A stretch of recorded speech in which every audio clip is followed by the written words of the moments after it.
Chapter 633. Leo was stunned as if he suddenly thought of something. He asked, "So Burke coming to seek refuge is also one of the plans?" Gu Mingming nodded and took another step forward. She touched a line of words and said, "The seventh stratagem, create something out of nothing." It was a lie, not a lie. It was all a lie. Xiaoyin Taiyin Taiyang.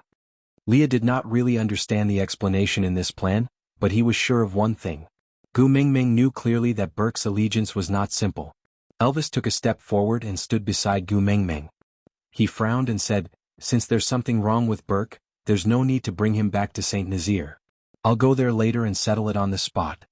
Gu Mingming held onto Elvis's arm and shook her head lightly. She took 2 steps back and pointed at another line of words.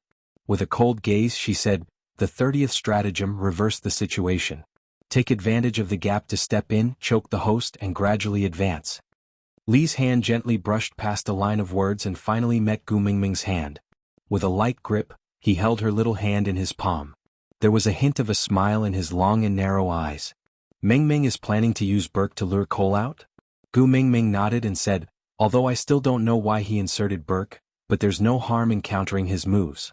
If he wanted Borg to work for him, he would have to meet Borg on a regular basis and exchange information. So as long as we keep an eye on Burke, we can definitely wait for Cole." Leah held Gu Mingming's hand and tugged her gently towards him.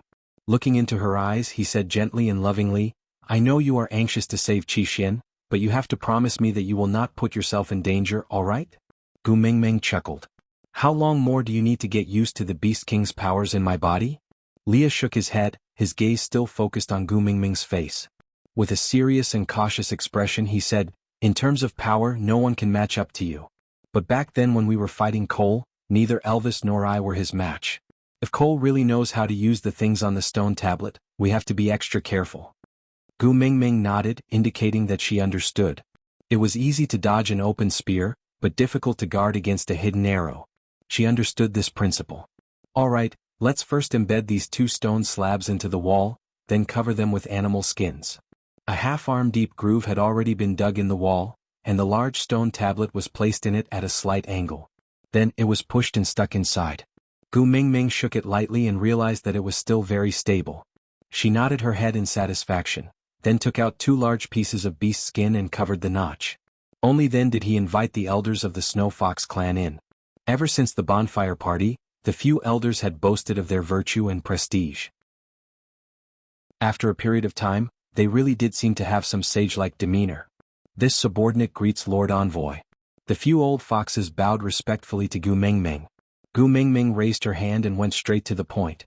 "These 2 days I will be bringing a portion of my tribesmen back to St. Nazaire. As for Sauter, I will leave Oakley behind to manage the overall situation. I hope that the few elders can cooperate and support him." When these words came out, the elders were all stunned. Before they could even speak, their faces were already unable to maintain their composure. Chapter 634. Gu Mingming's emphasis on the word, trusted, indeed made the elders' eyes light up and the unwillingness on their faces visibly disappeared. Gu Mingming gave them a look and Oriton and Barit lifted up the beast's skin. The 36 stratagems, engraved on the stone tablet appeared in front of the few old foxes. The few elders' eyes widened. Although they did not recognize the words on it, they clearly knew that it was the symbol of the beast deity. Then they hurriedly knelt down and kowtowed 9 times towards the stone tablet. Gu Mingming suddenly thought of the days when she worked at the amusement park. Some of the older tourists also had the same habit. They would crazily take pictures whenever they saw a stone with words on it, as if the stone was something special. However, these few were obviously crazier than the rest. Holding her forehead, Gu Mingming looked coldly at the few old foxes' devotion in front of the stone tablet. After they were done with their work, Gu Mingming then said, "Under the orders of the beast deity, the esoterica engraved here is to frighten the evil spirits and protect the people. The few elders are highly respected and are the best candidates to protect it." But Gu Mingming purposely dragged out her words and sized up the anxious elders from the corner of her eyes. Seeing that they were about to pounce on her, she then continued, "But Oakley is still young after all. It seems like a grievance for the few elders to stay behind and cooperate with him. Of course, although I am the messenger of the beast deity, I am also a democratic person. I respect the opinions of the elders. If you are not willing, I will not force you." An old man was the first to kneel down and prostrate himself at Gu Mingming's feet. He said, "We are the most loyal servants of the messenger. It is our duty to share the messenger's burden. There is no grievance, no force. Protecting the esoterica is our honor. Great messenger, please grant us our wish. I am willing to stay behind and cooperate with the witch Dr. Oakley." With one taking the lead, how could the rest be willing to fall behind? Thus, Gu Mingming used 2 stones to settle these few old foxes. After a round of consolation, the elders left the meeting room with tears streaming down their faces, feeling extremely gratified. Gu Mingming heaved a long sigh of relief. She leaned against her seat tiredly. Leah stood at the side and wrapped his arm around Gu Mingming's shoulders. He wrapped his arm around her neck and gently rubbed her temples. He said, "Why do you have to entertain them personally? You can leave these matters to me." Gu Mingming looked up with a smile. "You have been working hard for half a month so that I can return to Saint Nazir as soon as possible. You even have dark circles under your eyes." Leah touched his eyes instinctively and asked worriedly, "Am I ugly?" Gu Mingming chuckled. "Didn't you claim to be the most handsome male in the world? Are you worried now?" Leah pinched Gu Mingming's little nose and said, "It's all because I'm afraid that you won't like me if I'm ugly." Gu Mingming rubbed herself in Lee's arms and said, "I left everyone from the Snow Fox clan behind. Will you feel uncomfortable?" Leah paused and shook his head. "No matter how much they flatter me now and address me as the Ninth Highness, I know very well that I can no longer treat them as my own tribesmen." Gu Mingming looked up at Leah, her gaze filled with heartache. Chapter 635. Oakley frowned, looking like he had a lot on his mind. He wanted to say something but stopped himself. Gu Mingming looked up at Oakley and said, "Just say what you want to say, don't hold it in and cause internal injuries." Oakley hesitated for a moment and said, "This stone tablet, is it really all right to leave it here? What if Cole's men secretly come to snatch it?" Gu Mingming chuckled and said, 36 Stratagems is just an ordinary book in my world and anyone can read it. But knowing how to read and knowing how to use are 2 completely different concepts. Let's not talk about the fact that the people here don't know these words. Even if they do, how much do they know?" Oakley did not understand and asked, "Didn't you say that Cole knows how to use it?" Gu Mingming looked at Leah and then at Oakley and smiled. "Cole knows how to use 36 stratagems not because he knows how to read, but because his father's generation after generation memorized it and passed it down to him. He may be smart and knows how to use it, but he is obviously not mature enough. To understand these stratagems, you need to use some historical references. 36 stratagems without any historical references is like a martial arts esoterica without any internal techniques. It's just an empty shell and won't be able to kill anyone." Oakley looked at Gu Mingming, not fully understanding, then at Leah. Leah rubbed Gu Mingming's head with a doting expression, then glanced at Oakley and said, "Listen to Gu Mingming's arrangements, you don't need to understand, just do as I say." Oakley still felt uneasy but there was nothing he could do. After thinking for a long while, he looked up and asked, "If something happens in solder that I can't handle, how do I inform you?" Gu Mingming looked at the door and said softly, "Stop hiding, come in." After some rustling, a male with a feminine face walked into the meeting room. He only looked at Gu Mingming from the corner of his eyes and bowed politely, saying, "Saintess." Snake had made her the Saintess of the Snake King Valley and announced that from the moment she took up the position, the meaning of the Saintess would be different from before. Snake had originally promised her to remove this title, but it was too late. Forget it, this title was also a memento left by Snake. Anyway, no one could force her to do anything. "Saintess it be." "Wabi I sent you?" Gu Mingming asked. The snake beast nodded and replied, "Wabi I ordered us to stay by your side. If we encounter any trouble, we are to send word back to the Snake King Valley and let them resolve it." Gu Mingming chuckled. She knew very well that Wabi I only wanted to protect her because of Snake. "You stay in solder to help Oakley.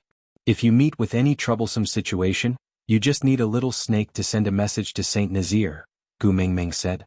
The snake beast's face darkened. It glanced at Oakley and said reluctantly, "I want to guard the saint." Gu Mingming sneered and slowly activated the Snake King's pressure in her body. The snake beast trembled and knelt down. Its forehead was covered in sweat and it bit its lower lip, not daring to resist. Gu Mingming slowly retracted her pressure and said, "Keep your useless worries and obey my orders." The snake beast replied with a trembling voice, "Yes." Gu Mingming stood up and Elvis carried her up. When he passed by Oakley, Gu Mingming said, "If there are no other problems, I will set off for Saint Nazir 3 days later." Chapter 636. After exiting the meeting room, she saw Huda and his brothers playing with Qixin at the entrance. When they saw Gu Mingming coming out, they all pounced on her. "Mummy." Camel was the first to reach Gu Mingming. He raised his little face and asked, "Are we going home?"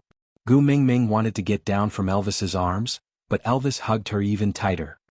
He looked down at Kanwu from above and did not say a single word, but there was an aura of hurry and get lost. Gu Mingming knew that Elvis was competing with Kanwu again, but she could not embarrass him in front of his son. So she patted Kanwu's little head and replied gently, "Yes, we will set off in 3 days. Are you happy?" Kanwu also completely ignored Elvis. He nodded and said, "I'm happy. I can participate in the hunt with the big tribe on the way back." Jianghu also chimed in. "Yes, there are not so many things to do on the way back. Daddy Leo will have time to teach me the art of deduction." Huda looked at Qixin in his arms. He smiled especially amiably and had a maturity that did not match his age. "Will you wake up when we return to a familiar place?" Gu Mingming looked at Qixin without saying a word. She was silently calculating in her heart. What was Cole planning by pushing Burke to her side? Everything had a motive. So what was Cole's motive?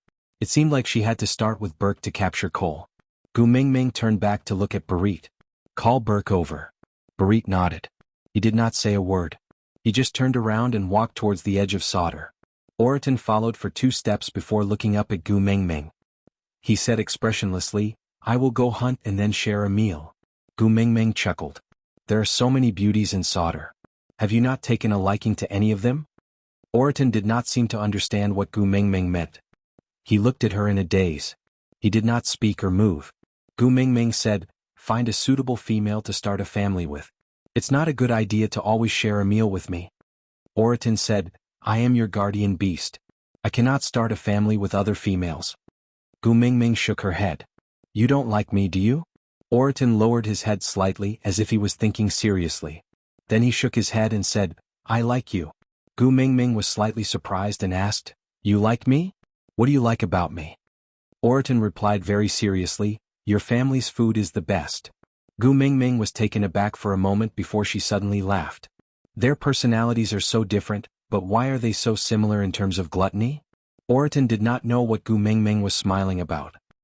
He turned to look at Elvis and realized that his face was filled with gentleness. His pair of blue eyes curved into a curve as Gu Mingming smiled. Oriton could not really understand the feeling of having all his emotions affected by a female. He did not know if all females had this ability or only Gu Mingming had this ability. For someone like him who had almost forgotten his emotions, who knew if he could be saved if he mated with Gu Mingming? One day in the future, would she be able to smile unknowingly like Elvis? Chapter 637. Gu Mingming did not insist any further. She no longer had the passion she had when she helped Sandy and Colin build the bridge. She did not want to interfere too much in other people's lives. When Elvis carried Gu Mingming back to the stone house, Barit and Burke were already waiting at the door. Barit straightened his back when he saw Gu Mingming. His long, soldier-like face had become even more resolute in the past 2 months and he was even more taciturn. It was as if other than in front of Gu Mingming, he did not even open his mouth to speak much. "I've brought her." Barit opened his mouth as if he was reporting for work, concise and to the point. With that, he returned to stand behind Elvis and continued his role as the messenger's guard. He did not speak much and did not steal the limelight. If one did not look closely, he would look like a background version of Gu Mingming. Elvis carried Gu Mingming and sat on the stone steps at the door. Leah swayed his tail and walked past Burke. He paused for a moment and chuckled. He did not say anything and just walked to the simple stove to start a fire. Gu Mingming sat in Elvis's arms lazily. She glanced sideways at Burke and smiled. 3 days later, I will be returning to St. Nazaire. You and your tribesmen can follow me back. Burke clenched his fists by the sides of his body and slowly released them. He did not dare to look straight at Gu Mingming and could only stare at her shadow that was elongated by the sun. Frowning, he replied, "Can we stay in solder? My tribesmen are already too old, they cannot withstand the frequent travel." Gu Mingming was taken aback. "You're not coming with me?" Gu Mingming asked. Could it be that Cole's motive for arranging for Burke to come here was not for her but to regain control of solder?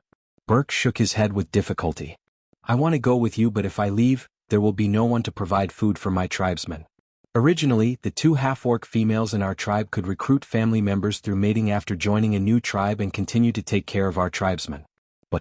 But Sauter did not lack females at all. How could 2 half-orc females snatch resources from the group of complete females who were at the top of the tribes? Even Maya and Sandy, who were considered average-level half-orc females, did not manage to recruit a single new member after coming to Sauter, let alone the old, weak, sick and disabled who were burdened with their entire families. Of course, Sandy was very satisfied with Colin and wouldn't give any other male a chance. Otherwise, just based on her identity as the best friend of the messenger of the beast deity, there would still be people who would be willing to mate with her. Gu Mingming nodded and did not force him. Since that's the case, I won't force you. You can go back. Burke secretly lifted his eyes and stared deeply at Gu Mingming. Her lonely appearance in the rain made him toss and turn in bed, unable to sleep. He couldn't tell if what he saw on her face that day were tears or rain, but those clear eyes were calm without a trace of emotion. It made his heart ache and made him want to protect her. If he could, he wanted to stay by her side regardless of everything. He didn't want to let her sit alone in the rain, and he didn't want her to have any time to be lonely. But, in the end, Burke only replied with a okay. He then turned around and left with heavy footsteps. Chapter 638. Leah put down the work in his hands and walked to Gu Mingming's side. He hooked Gu Mingming's chin with his slender fingers and squinted his eyes with a resentful expression. You are so familiar with his scent, why do I feel so unhappy? This meant that Gu Mingming did not smell wrongly. Chuckling, Gu Mingming glanced sideways at Barit and said, Seems like you have to stay behind this time. Barit turned his head and looked at the direction where Burke had disappeared to. Stay behind and watch him? Gu Mingming shook her head and said, Stay behind and help me protect Oakley. If he loses control, at least the two of you have to run back to St. Nazir alive. Barit retracted his gaze and looked at Gu Mingming. He pursed his lips and finally replied, All right. But Leah did not give up. He pinched Gu Mingming's chin back and looked straight into her eyes.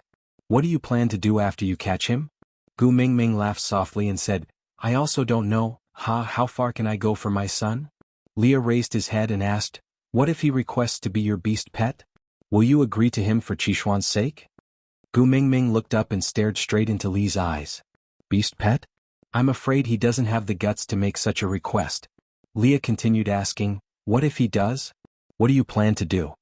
Gu Mingming's shoulders trembled as she smiled sinisterly. Her gaze was cold as she said, If he does, I'll agree to him. Let's see if he has the life to enjoy the poison in my body. Gu Mingming frowned as she felt a slight pain in her chin and shoulder. But she did not resist. Elvis's voice exploded above her head like a subwoofer, hitting Gu Mingming's heart with every word. I'm not dead yet. Leah held Gu Mingming's little face. There was a smile on his devilish and fairy-like face, but why did it look like a layer of ice had formed on his smile? I'm still alive too. Gu Mingming smiled embarrassedly. I know. I was just saying casually. Li's smile grew colder and colder. Even though his voice was calm, it gave off an oppressive feeling as if a storm was brewing. It was as if the air pressure within a radius of 100 meters around Leah had been pulled down. His body leaned forward slightly and his entire body enveloped Gu Mingming. His long and narrow eyes were filled with a dangerous and fatal seductive aura. His dark red lips parted slightly, bringing with it a unique fragrance, just like the flowers on the other shore, causing one's imagination to run wild. The two of us are not so useless that we need to sacrifice our own females to solve the problem. Leah was only a third-level beast, right? Gu Mingming was uncertain for a moment. Was her power above Li's now? Gu Mingming. Gu. Mingming is and Gu us. Her lips were sealed by Elvis and his tongue entered her mouth, robbing her of all the fragrance. Gu Mingming felt a numbing sensation on her neck. She glanced sideways and realized that Leah was nibbling on her neck. His strength was neither light nor heavy. It was slightly painful but not injurious. It was filled with lust and punishment. After a long while, when Gu Mingming's entire body turned limp, the two of them released her in unison. Chapter 639. Barit is still watching. You too. Stop fooling around. Gu Mingming could not even complete her sentence. Elvis and Leah were messing around with her body as if they had planned it beforehand, causing her heart to beat erratically. Barit silently lowered his head and said, I'll go to Oakley's and inform him. Barit only left Gu Mengmeng with a resolute backview. He liked Gu Mengmeng, he had liked her ever since she came to the tribe. But he knew that protecting her as a guard was already the closest he could get.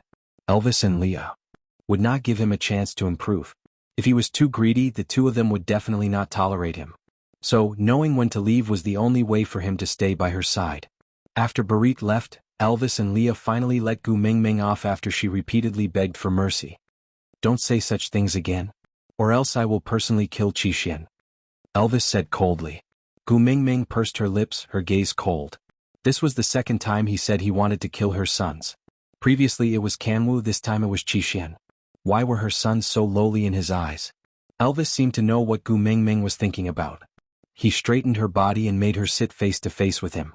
Then he said cautiously, compared to you, everything else in this world is insignificant. So is the tribe, so is my sons, and so am I. You have become like this because of them, and that is the limit of my tolerance. If you continue to place yourself as a sacrifice for them, I can only kill them personally to protect you. If you dare to touch my sons, I will hate you. Gu Mengmeng's face was filled with anger as she said unhappily. Elvis smiled bitterly and said, I know. If you hate me, I will live a life worse than death. But compared to you, my pain is not worth mentioning. Gu Mengmeng lowered her head and looked at her own knees. This pair of legs were exchanged for by Snake's life. She knew better than anyone else how stubborn the males in the beast world were in love, wasn't that so? If you want, Leah and I are willing to risk our lives to accompany you for one night. Elvis hooked Gu Mengmeng's lips and kissed her lips. Different from the punishment kiss just now, this kiss was extremely gentle. After the kiss, Gu Mengmeng even felt that her brain was lacking oxygen and her breathing was not smooth. Elvis hugged her shoulders and placed her on his chest. While giving her support, he did not let her discover the wound in his eyes. If you want a few more partners, Barit, Oriton and Ian are all good choices. But, don't let it be Cole. He's not worthy. Gu Mengmeng leaned into Elvis's arms and chuckled. I know, I don't want any more partners and I won't take Cole in as a beast pet. It's just something I said in a moment of anger. Why take it so seriously? Leah squatted in front of Gu Mengmeng with one knee on the ground. He placed Gu Mengmeng's little hand by his lips and kissed it. Then he looked straight into Gu Mengmeng's eyes and said, if it can make you happy, we don't mind having a few more family members. It didn't matter if it was a partner or a pet as long as it could make you happy. But, don't let it be Cole, he's too dangerous and dirty. Gu Mengmeng smiled and said, you and Elvis are enough for me. I don't need any more partners or beast pets. Barit, Oriton, Ian, I don't want any of them. Cole. Needless to say, don't worry, alright? Aside from the topic. Chapter 640. 3 days later, Gu Mengmeng set off for St. Nazaire. Other than Oakley and Barit, the rest of the St. Nazaire tribesmen who had migrated over during the attack on Cole followed Gu Mengmeng. A few of the snow foxes also wanted to follow Gu Mengmeng back to St. Nazaire, but were stopped by Leah using the 2 stone tablets. The 16 valued females, Maya and Sandy, 18 big families and some single males who had yet to mate, walked out of Sauter's main entrance in a majestic manner. Looking back, Oakley, Barit and the snake beast sent by Wabi were standing at the door like abandoned dogs, looking at them from afar. Gu Mengmeng sighed softly and turned back. Elvis tightened his arms around her waist and asked, worried? Gu Mengmeng nodded and said, Barit is just a 3rd-level beast. If he really meets Cole, he can't even protect himself. How can he protect Oakley? I just feel it's too risky. Elvis said, should we send someone to the Snake King Valley to send a message and invite Wabi over to protect them in secret? Gu Mengmeng thought for a moment and shook her head, saying, let's not talk about how Cole wouldn't dare to show himself if Wabi is around. Also with Wabi's temper. I'm afraid that Barit and Oakley will die in Wabi's hands before Cole arrives. Leah walked beside Elvis and held Gu Mengmeng's little hand, saying, if you are really worried, I will call the 2 of them over and return to St. Nazaire together. Let's leave Sauter to those few old things. If Cole's motive is to snatch Sauter back, then it would be more beneficial for Cole if the 2 of them are not around. Gu Mengmeng shook her head and said, Cole clearly knows that I have already found out that Burke was instigated by him to come to Sauter. If I am not prepared at all, it will only arouse his suspicions. Elvis said slowly, being too perfect in itself is a loophole? Gu Mengmeng nodded and did not say a word. She just went through the plan again in her mind and tried to think through the details more clearly so that she could deal with it. The speed of the large group was much slower than when Elvis, Leah and Gu Mengmeng were traveling alone. Females were delicate and could not stand the long journey. Although they had experienced it last time and were much better this time, the morning's journey had made them complain incessantly. Gu Mengmeng was not really in a hurry to rush back to St. Nazaire, so she found a better place in the forest in the afternoon and ordered them to rest on the spot. The males went hunting while the females gathered around Gu Mengmeng. On the other hand, their partners could only sit on the outermost edge of the females' group to protect her. They couldn't even get close to their own female. Even Elvis and Leah were pushed out by these females. Gu Mengmeng gave them a reassuring smile, then sat among the group of females and chatted with them to soothe their emotions. Great messenger, I've heard Sandy talk about you and Wuxia before, but I'm still very curious. Can you tell us more? The one speaking was Mandy, the first beauty of the beast world that Gu Mengmeng had chosen. Gu Mengmeng chuckled and shook her head. You guys have heard the story of Wuxia so many times, aren't you sick of it? Mandy's eyes brightened. She leaned closer to Gu Mengmeng and asked, Great messenger, from what you said, does it mean that you have other stories to tell us? Gu Mengmeng chuckled. Looking at the 18 pairs of big eyes that were shining with anticipation, she could only nod her head and say, Yeah, let me tell you a short story. The beginning of the story was about a fish that fell in love with a flying bird. Digression, the story of the bird and fish. A long, long time ago, a fish and a bird fell in love. But God told them that they would never be lovers. Even becoming friends was an extravagant wish. Even if they loved each other, this lifetime was unattainable. The fish hated the restraints of the seawater and longed for the feeling of being free and aloof in the blue sky. The bird hated the empty blue sky and longed to bathe in the seawater and walk in it.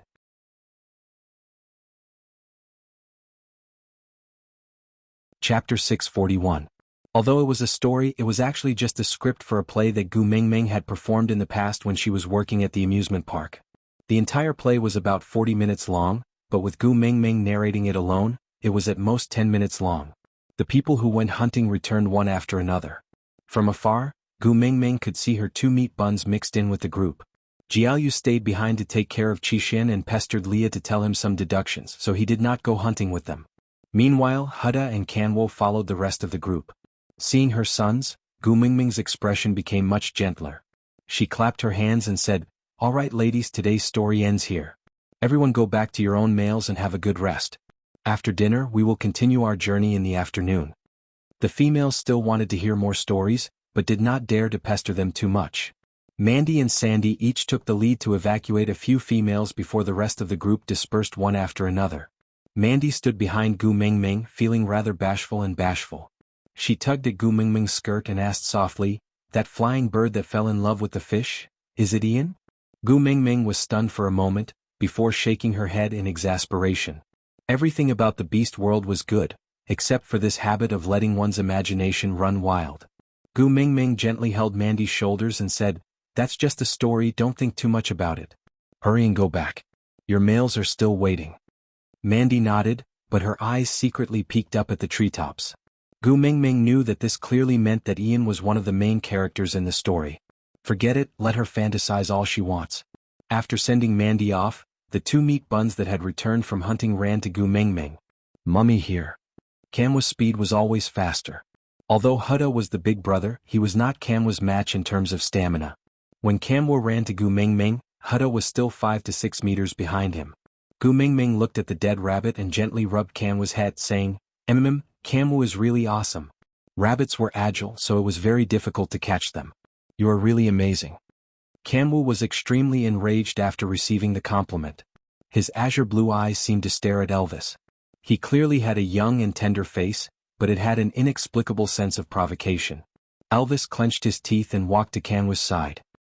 He grabbed the back of his neck and lifted him up to eye level, saying coldly, Don't you know the rules? Kamwa bared his fangs and brandished his claws, but he could not even touch a single strand of Elvis's hair. Gritting his teeth, he said, The prey is for my mother, it's fine as long as my mother likes it, why are you so nosy? Elvis pinched Kamwa's face and forcefully turned his head to look at the dead rabbit. Then he said coldly, word by word, Do you think my wife would like that ugly piece of trash whose skin and flesh were all torn apart? Kamwa's face twitched. Kamwa choked and could not say a word. It was his first time participating in a hunt and that rabbit was indeed too cunning, so, His death was a little tragic, but he still felt indignant after hearing Elvis's words. Kanwa's eyes lit up. Seeing that her son was about to cry from Elvis's words, Kanwa did not want to cry at all, it was purely his mother's imagination. Gu Mingming hurriedly stood up and grabbed the rabbit's ears.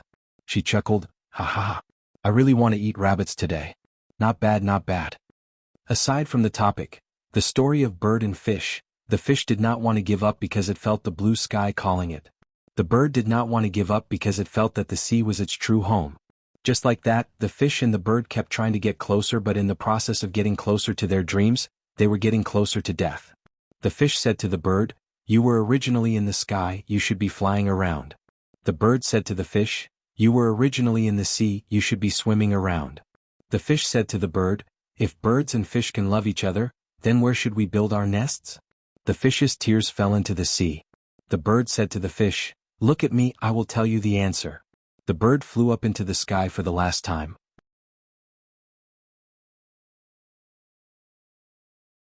Chapter 642. Elvis casually threw Kanwu aside and took over the bloody rabbit from Gu Mingming's hands.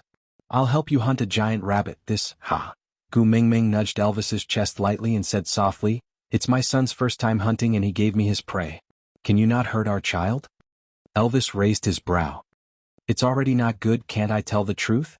Gu Mingming looked at Elvis in rebuke.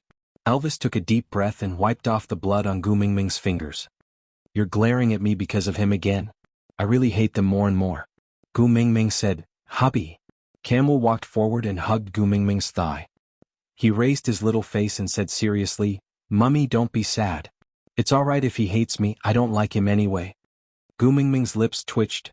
They were really biological father and son. Identification complete. Elvis ignored Kanwu and only instructed Leah before running into the depths of the forest. Huda held onto a wild bird's neck and stood 2 steps away. He was hesitating if he should go closer. Gu Mingming waved her hand and called Huda over. She touched his sweaty little face and asked, "What did you hunt? Let Mummy take a look too." Huda placed the wild bird in front of Gu Mingming. "My prey is not even as good as Kanwa's," Gu Mingming chuckled. "Both of you are great. It's already not bad to have such results on your first hunt." Huda said, "But Beast Father said," Gu Mingming pinched the cheeks of her 2 sons. "Beast Father is using his own method to motivate you and hope that you can do better. Don't be sad. He doesn't really despise you." Kanwu sighed and acted like a little adult. "He ran away after getting into trouble and still needs Mummy to help him clean up. Sigh, when can he be more reliable?" Gu Mingming laughed at Kanwu's words. She hugged him and kissed him. "Beast Father is afraid that we don't have enough food, so he went to replenish our prey." Kanwa hugged Gu Mingming's neck and kissed her on the cheek. Then he looked at Gu Mingming seriously with his azure blue eyes and said, "Forget it, don't help him explain. You already have enough troubles with such an unreliable first partner. But it doesn't matter. The 4 of us will grow up as soon as possible.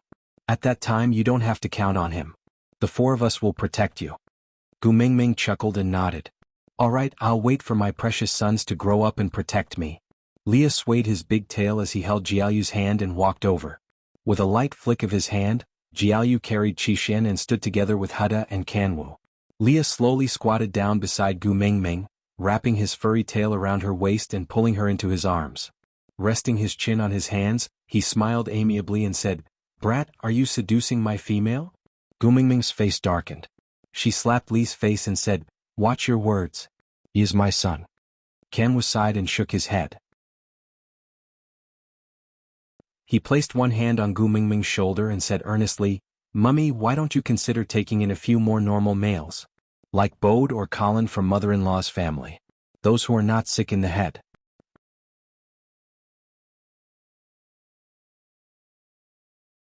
Chapter 643. Lee's nonchalant words made Yuan Sherwu's hair stand on end. Today was the first time he had gone hunting with his tribesmen. It was nerve-wracking and exciting.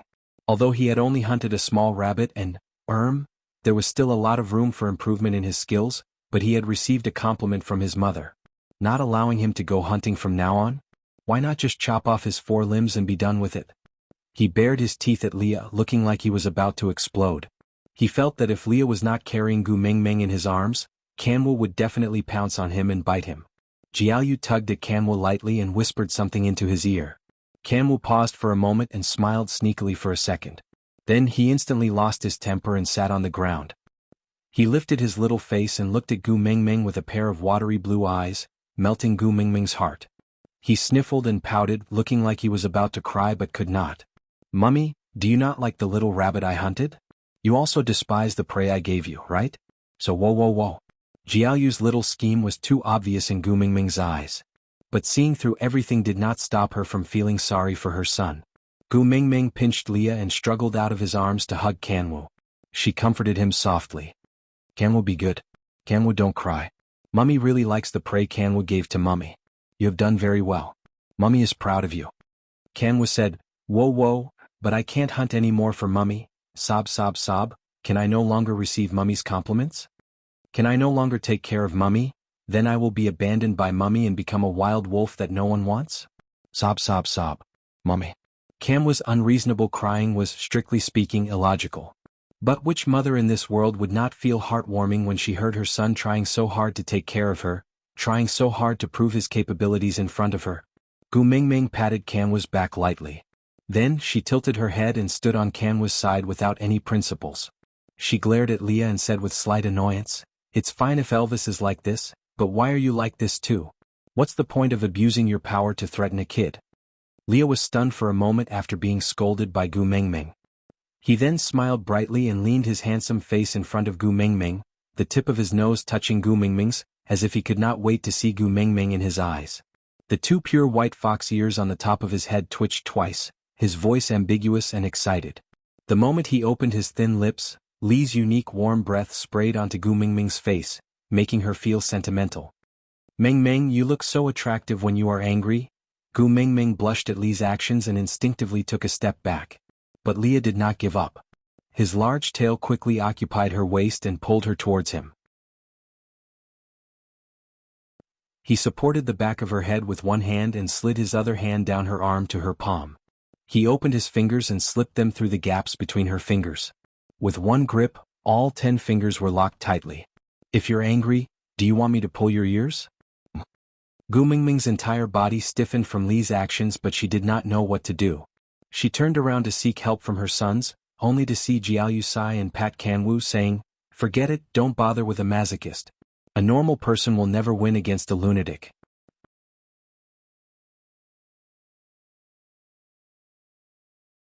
Chapter 644. The 4 sons sighed and walked away quietly. Gu Mingming facepalmed. What happened to the promised fatherly love and tall and lofty image? Why were these 2 fellows in her family disliked by their sons one after another? Was there really something wrong with her taste in men? Gu Mingming felt a deep sadness. Elvis did not need too much time to hunt, so not long after the 4 little ones left, Elvis was already carrying a huge rabbit that was 3 times the size of his human form back. Gu Mingming felt it was quite novel to see a whole prey after such a long time. Pushing Leah away, Gu Mingming walked to Elvis and looked at the owner who had purposely placed his prey beside Kanwu's little rabbit. Then, Elvis prodded the huge rabbit's skull with one hand and placed his palm on his temple. He sighed and said, "Is it a sense of achievement to win against your own sons?" Elvis hugged Gu Mingming into his arms and kissed her forehead gently. Then he said, "We have to let him know who is the boss in this family." Gu Mingming shook her head helplessly and said, "Do you know that you and Leah are already 2 perverts in our sons' hearts?" Elvis shrugged his shoulders nonchalantly and said, "Let them think whatever they want, I don't care." Gu Mingming sighed helplessly and accepted her fate.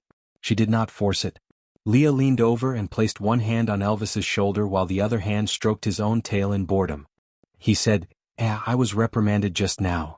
Elvis frowned and looked at Leah with a serious expression. He asked, "Really? Xiaoming reprimanded you?" Li's eyes lit up and he nodded his head excitedly. It was as if being scolded was an extremely honorable thing. Elvis was also a little agitated. He asked, "Anything else? Did you take action?" Li's gaze darkened and he shook his head dejectedly. "No." Elvis also sighed softly and said regretfully, "Forget it, it's already not easy to lose your temper and reprimand someone. This is a good thing. Maybe we can take action next time." A thick sign was flashing on Gu Mingming's forehead.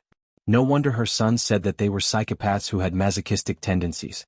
It was one thing for him to think of ways to make her happy every day, but now he had given up on himself to the point where he could be proud of making her angry?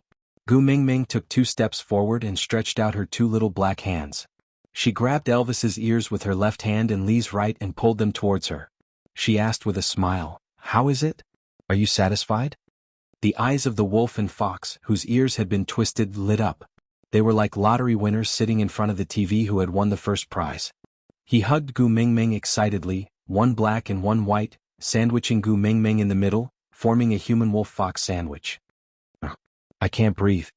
Gu Mingming roared with a face full of despair. Elvis and Leah then calmed down and released her. Leah held onto Gu Mingming's shoulders and said, "That's great, Gu Mingming, you can finally be angry. During this period of time, you haven't laughed or made a fuss. It's making my heart ache. It's good that you're angry. It's good that you have mood swings. I'll go cook for you. It'll be ready soon." With that, Leah kissed Gu Mingming's face heavily. Then he swayed his tail and went to deal with the giant rabbit. It was not an exaggeration to say that Gu Mingming saw countless blooming flowers spinning around Leah.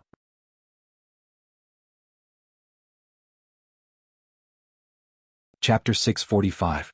After 3 days of journey, they had already covered half of the distance from Sadr to St. Nazaire.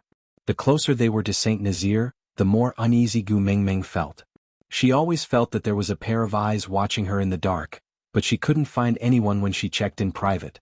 Even Ian, who was hovering in the air, did not notice anything suspicious, so Gu Mingming could not help but attribute it all to homesickness. At night, a bright moon hung in the sky. The bright moonlight revealed a trace of coldness, like a white gauze curtain enveloping everything in the night. The verdant and tall ancient trees exuded a strange atmosphere in the darkness, causing people to involuntarily feel a sense of awe. Everything was quiet. It was a night suitable for a good sleep. Suddenly, a shrill howl tore apart the silence. Gu Mingming opened her eyes abruptly. Elvis and Leah had already stood on her left and right, protecting her securely. Gu Mingming frowned and asked, "What's going on?" Elvis gave Leah a look and Leah immediately leaped out and started to control the scene.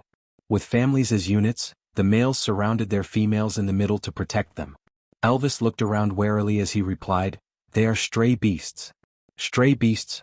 Gu Mingming's knowledge of these 3 words was limited. She only knew that it was an exiled orc, cold-blooded and heartless. The only time she had seen it was not long after they had mated. A few stray beasts were lured into the cave by her singing. Elvis was severely injured and unconscious at that time. Leah stayed in her cave. Gu Mingming felt a wave of disgust as she recalled the scenes of them eating her comrades. Frowning, he asked, "Can't we just expel it with our beast pressure?" Elvis said, "If it's only the 2 of us, this method would be the simplest and most effective." But Elvis's gaze swept across the crowd, especially the 18-week females, who were so frightened by the stray beast's voice that they almost burst into tears. "If we release our beast pressure before the stray beasts are scared away, half of them would be scared to death." Gu Mingming frowned in frustration and sighed. "Go and help Leah. Do your best to protect the tribesmen. Don't worry about me. No one in the beast world is my match now." Elvis hesitated for a moment but still nodded his head. He did not care what would happen to St. Nazaire, but he knew that she cared. Elvis and Leah arranged the defense as quickly as possible based on their tacit understanding. Ian led the Eagle Owl tribe and circled twice in the sky. With a caw, they pointed out the enemy's location. Elvis frowned and cursed softly, "Damn it, we're already surrounded." Elvis, Leah and Oriton formed a triangle and guarded the outermost edge. Ian led the Eagle Owl tribe to control the overall situation in the air, waiting for an opportunity to launch a sneak attack. Gu Mingming narrowed her eyes and clenched her fists tightly. She looked at the pairs of ghostly green eyes closing in on her from all directions. There were quite a few of them and they were all level 3 or 4. Releasing beast pressure was the simplest method, but the fighting members would definitely fall to the ground before the other side. What to do? While Gu Mingming was thinking, the battle had already begun.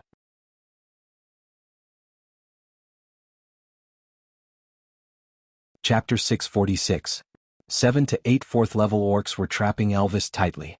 Elvis could not casually unleash his beast pressure, or else the beast pressure from these few 4th-level beasts would be enough to suppress 80% of his fighting power. Physical combat was the only way out. But even though he was strong, it was not easy for him to escape from the stray beast's reckless fighting style. Leah maintained absolute calmness during the battle. Even though it was a little strenuous for him to face 2 3rd-level orcs, he did not retreat a single step and defended a corner with all his might. The Eagle Owl tribe led by Ian circled in the sky, occasionally swooping down to catch a stray beast that was alone. Then they would quickly return to the sky and use their sharp claws to tear the stray beasts to shreds before landing heavily on the ground. Oriton was used to the stray beast's fighting style, so he was evenly matched with a 4th-level orc. No one had the upper hand. Colin and Sandy had leveled up to 3rd level after mating. Perhaps it was because he did not participate in the previous battle. He seemed to be fighting with all his might this time. But the difference in levels was absolute. Against a 4th-level stray beast, Colin's body was quickly covered in wounds of varying degrees. The rest also fought fiercely with their families as a unit. The scene was bloody and violent, with broken limbs flying in front of Gu Mingming's eyes. She thought she would be afraid, but the heat in her heart was not fear, but excitement. She wanted to participate in the battle, and even tear the enemies apart with her own hands. Gu Mingming was very clear that this excitement did not belong to her, but to Snake's boiling blood that had settled in her body. Sandy's face was pale with fright, and she clutched tightly onto the corner of Gu Mingming's clothes, unwilling to let go. Gu Mingming pursed her lips and stuffed the bun that was guarding her in place of Elvis into Sandy's arms, saying, "Help me look after these 4. Lowering her head, Gu Mingming was stunned for a moment. Then an explosion sounded in her head, as if a bolt of lightning had struck her brain. "Where's Kanwo?" Gu Mingming asked angrily. Huda carried Qixuan in his arms, shielding Jiaoyu behind him. He was clearly very afraid, but he still had to pretend to be calm and protect his brother. Hearing Gu Mingming's question, he then realized that Kanwo had disappeared. He looked around frantically, but there was killing and blood everywhere. Huda's tiny body kept trembling as if his throat was locked. He could not say a single word. Gu Mingming frowned and squatted down to look straight at Huda. She held onto his little shoulders and said, "Huda, Mummy is going to look for Kanwo now. You are the eldest, you have to take good care of your younger brothers. Before Mom comes back, find a place to hide and protect yourself and Aunt Sandy, okay?"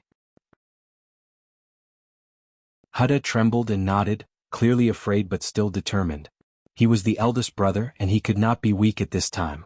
Gu Mingming looked up at Sandy and said, "Help me take care of the child, I will be back soon." Sandy nodded with much difficulty, tears welling up in her eyes. She was clearly so scared that she wanted to cry, but she still let go of Gu Mingming's hand. Biting her lips, she reminded, "You have to be careful." Gu Mingming did not hear Sandy's reminder. Because after leaving that sentence, Gu Mingming had already turned and dashed into the battlefield filled with killing. She did not have sharp fangs or claws, but she opened up a bloody path. As she walked past, she accurately slapped all the stray beasts to the ground.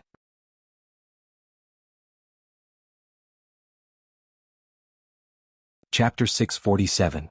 Gu Mingming's eyes kept searching for Kanwo's figure amidst the chaotic killing.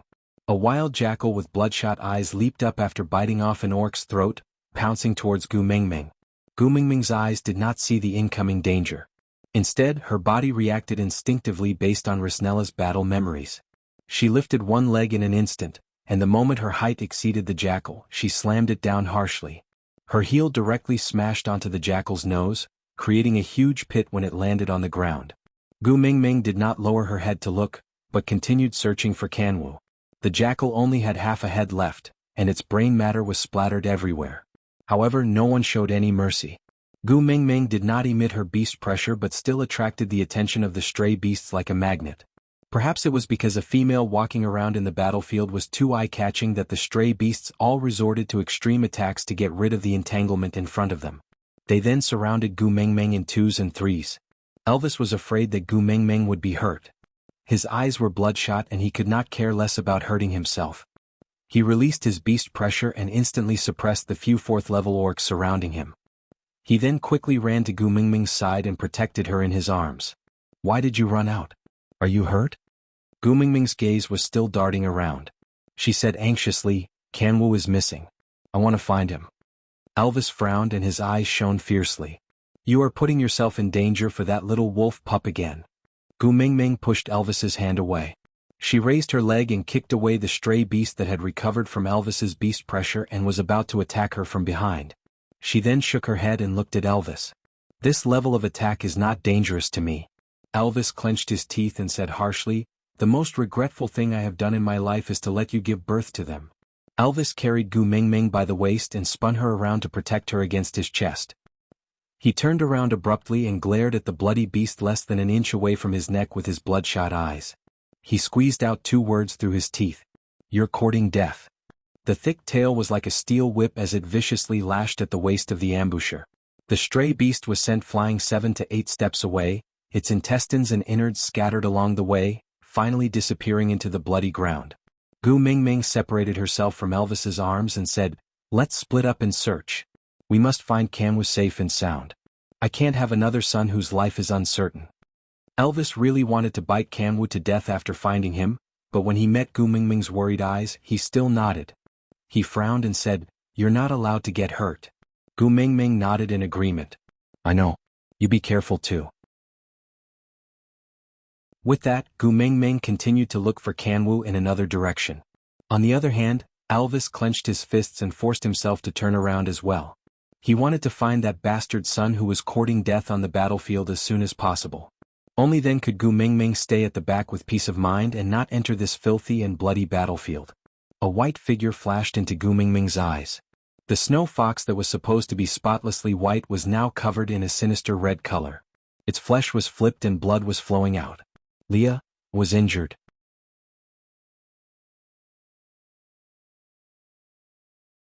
Chapter 648. If this bite landed, even if Leah did not die, he would be severely injured. At that critical moment, Gu Mingming clenched her fists tightly and her body shook. Instantly, the world shook and everything started to double up. No matter what level the orcs were at, they all fell to the ground at the same time. Worry and fear controlled Gu Mingming's emotions. She released her beast pressure unconsciously and did not even realize that Li's danger had been resolved. A warm embrace hugged the explosive Gu Mingming tightly and a gentle voice rang beside her ear. "Xiaoming, it's all right now. Don't be scared, don't be scared." Elvis spat out a mouthful of blood from behind Gu Mingming's ear. The blood stung Gu Mingming's eyes and instantly brought her back to her senses. Turning around, she saw Elvis's weak but relieved smile slowly falling down. Gu Mingming reached out to grab him but could not grab hold of Elvis's body. She could only watch as Elvis turned from his human form into a black wolf and fell down slowly, brushing against her fingertips. The entire battlefield was silent in an instant. There was not a single trace of the bloodbath and howls from a moment ago. Gu Mingming stood on the ground that was soaked in blood and lowered her head. However, she could not differentiate those who fainted from her beast pressure and those were already dead corpses. The moonlight was still hazy and it was like a veil that shrouded the wailing battlefield, adding a sense of coldness and mystery to the bloody scene. Gu Mingming stood in the moonlight and her legs felt as heavy as lead. She clearly knew that she had lost control at that moment. If Elvis had not hugged her, by the time she regained her senses, she would have been the only living thing here. Gu Mingming just stared blankly at everything, her gaze wooden and empty. Silence, the world was so silent that even the wind did not dare to enter this cruel scene. Suddenly, her vision blurred and Gu Mingming fainted on the ground without any warning, as if she was a puppet whose soul had been sucked out. Under the moonlight, a person walked towards her from afar. A pair of fox ears were rather conspicuous as he walked towards Gu Mingming step by step from the pile of corpses. He was calm and elegant, his gaze gentle and persistent, as if he was not stepping on a ground full of corpses but a path full of fresh flowers. Walking to Gu Mingming's side, he bent one knee to touch the ground, his slender fingers gently caressing Gu Mingming's cheeks. He smiled dotingly and indulgently, his cold voice carrying a tinge of malice, as if he was a stubborn husband indulging his beloved wife to fool around. He said, "Ah Gu, don't be anxious. I will let you slowly see that only I, Cole, am qualified to stand by your side in this world. I will stand at the top of the world with you and look down on everyone. It won't be long before you'll get tired of these pieces of trash that are holding you back, and then, kill them with your own hands. I will plan everything for you and then stand at the most dazzling place, waiting for you to come to my side." As Cole said, he slowly bent down wanting to kiss Gu Mingming's cheek. However, when he was only an arm's length away, he felt an intense pain on his face. Cole paused for a moment and stepped back. When he touched his face again, it had already started to rot. Cole clutched his wound and stared fiercely at the snake-shaped mark on the back of Gu Mingming's neck. His eyes were filled with venom as he said coldly, "Snake, you're still hindering me even after you're dead. One day, Agu will cut off your mark for me and let you completely become a dead snake." Dead snake. Aside from the topic, today's update has ended. Babies, there are still 4 more days before February ends.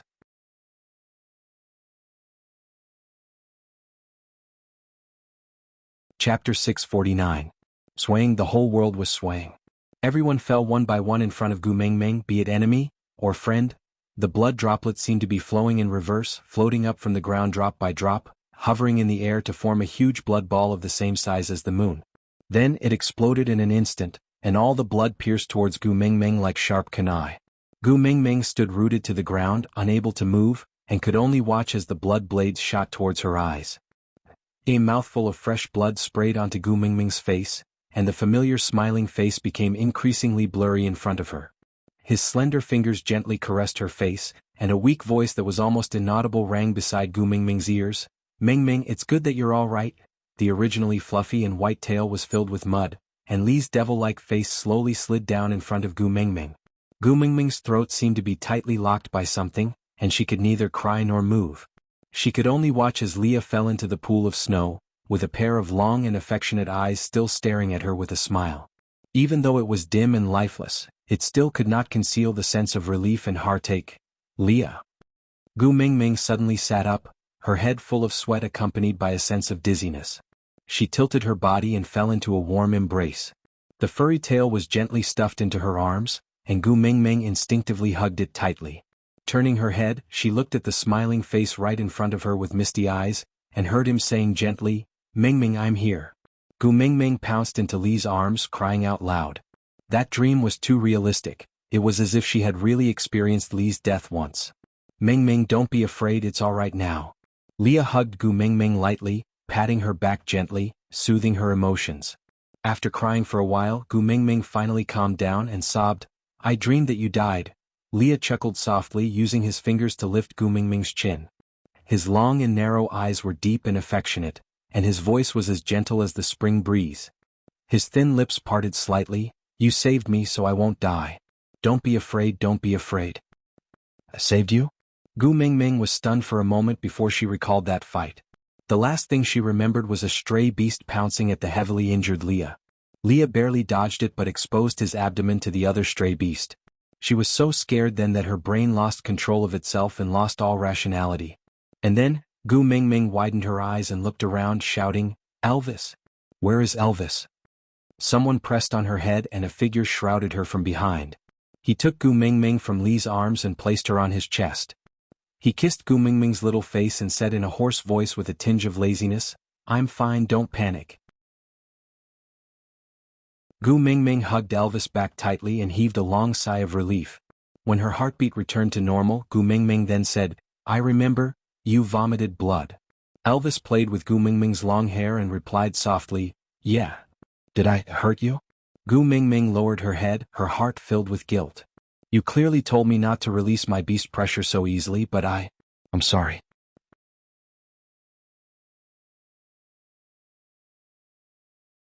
Chapter 650. Leah stood at the side and chuckled, looking at her with a gentle gaze. This stray beast attack may have been a disaster to Saint Nazir, but to Elvis and Leah, it was salvation. In this battle, Gu Mingming's emotions suppressed by Snake's memories seemed to have been released. She gradually revealed her original self, be it anger, worry, or shyness. They knew that their Gu Mingming was slowly returning to her. This was a good thing, although the price was a little heavy. Elvis kissed Gu Mingming until her entire body went limp, before releasing her reluctantly. Gently wiping away the saliva at the side of her lips, he smiled as if he had not had enough. Gu Mingming straightened her body, lowered her head and asked softly, "Kanwu?" Elvis's smile instantly turned cold. His gaze drifted to a place not far away, his voice carrying a strange calmness as he said, "I found him, he's fine." Gu Mingming heaved a sigh of relief, finally calming down completely. Raising her head, Gu Mingming looked around, realizing that she was no longer at the place where she was ambushed by the stray beasts that night. That's right, blood flowed like a river there. The first thing Elvis and the rest did when they woke up was naturally to leave as soon as possible, in case the stray beasts had any more tricks up their sleeves. Gu Mingming wanted to stand up to check on the children, but after supporting herself, she realized that her entire body was so weak that it was almost impossible for her to stand up. Leah carried Gu Mingming up and said, "Snake's power far exceeds the limits of what your body can handle. Forcefully unleashing his power has damaged your meridians. If not for the Beast King's regenerative abilities, you would have already been smashed into a pool of blood by the beast pressure you released." Gu Mingming did not struggle, she just secretly turned back to look at Elvis. Something was wrong. In the past, as long as Elvis was around, he would never let anyone carry her, but today he had handed himself over to Leah. And when he stood up, he actually held onto a tree. Although it did not look like much effort, but when had Elvis ever held onto anything to stand up? Something was wrong, something was definitely wrong. If, even with the Beast King's powers protecting her, she almost turned into a pool of blood, then how badly injured was Elvis, who forced himself to approach her while she was in a daze? Hubby. Gu Mingming bit her lower lip but could not say a word. Elvis looked up. His blue eyes were filled with indulgence and love as tranquil as the night sky. He stretched his hand out to caress Gu Mingming's little face, asking, "Do you want me to hug you?" As Elvis spoke, he reached out his hand to receive Gu Mingming. Gu Mingming clearly felt Li's hesitation. It had nothing to do with jealousy, he was worried about Elvis's health. Gu Mingming shook her head. She stretched out one hand with her palm facing up. "I want to hold hands." "All right." Elvis's large hand held Gu Mingming's little hand gently. He turned it around and placed the back of her hand by his lips, kissing it. Then, as if he was looking at the most precious treasure in the world, he held her little hand tightly in his palm.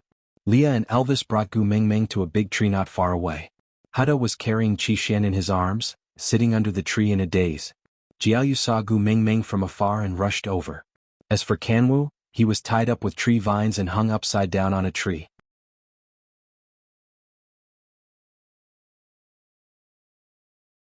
Chapter 651.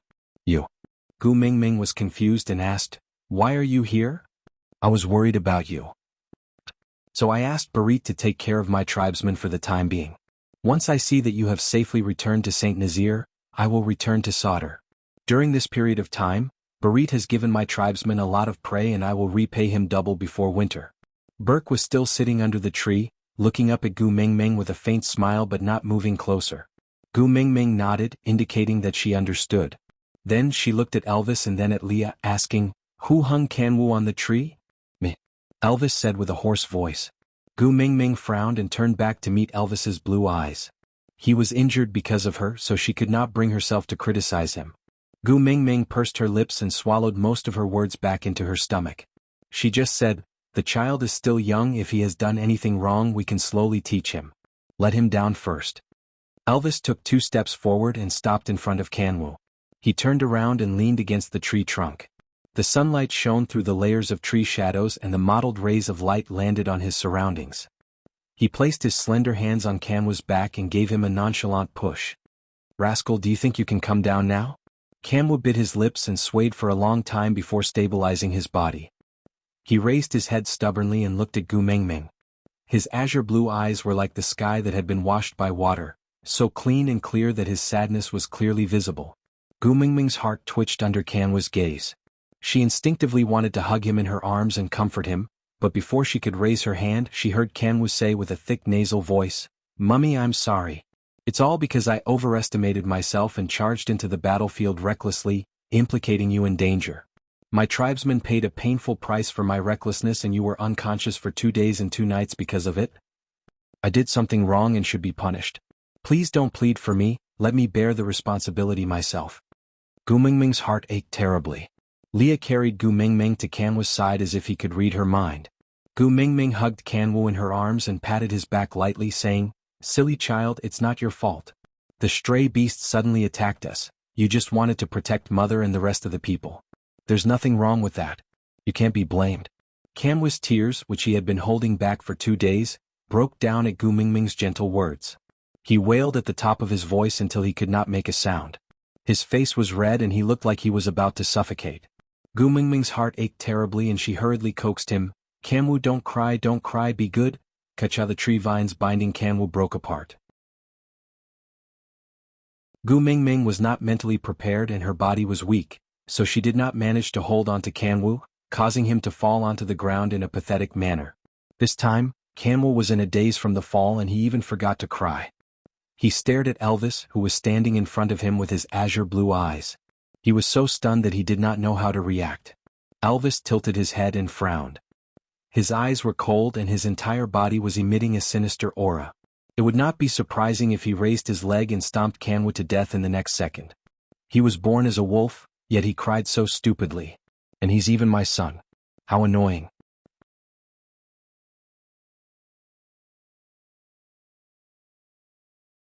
Chapter 652. Gu Mingming bit her lower lip and frowned, but she did not say a word. Being educated by a father was a key factor for a child, especially a boy, to establish the foundation of his personality. She could no longer remember what a father's reprimand looked like. But her son should not be like her. Elvis slowly squatted down, his face still shrouded in a layer of darkness. He looked at Kanwu with an unfriendly gaze that even carried a murderous aura. You should think of ways to make up for your mistake if you know you made a mistake, and not apologize while shedding cowardly tears. Kanwu's tears were still welling up in his eyes, but he stubbornly bit his lip and forced his tears back. He just glared at Elvis as if he wanted to use this method to prove that he was different from what Elvis had said. Elvis sneered and pinched Kanwu's little face. He said with some disdain, your eyes are not bad. But it is not wise to provoke a strong opponent that you cannot defeat. I will surpass you one day. One day. Kanwu roared. Elvis stretched out his sharp claws and swung it at Kanwu's back. Kanwu instinctively wanted to dodge, but he clenched his teeth and shut his eyes, using all his strength to control his body. He could not dodge, he could not run away. Otherwise, it would be equivalent to admitting defeat. There was no pain as he imagined. Kanwu secretly opened one eye and realized that the tree vines binding him had already broken into pieces, while he was completely unharmed. Elvis stood up and turned his back to Kanwu. He glanced sideways at him coldly and said, "The more afraid you are, the more you have to remain calm. Closing your eyes in front of a strong opponent is equivalent to giving up your own life." Kanwu staggered to stand up, his little fists hanging by his sides. His shoulders were raised and his chin was tucked into his collarbone. He looked up and glared at Elvis fiercely. Elvis turned around and did not look at Kanwu anymore. He said calmly, "You did not do anything wrong by rushing into the battlefield.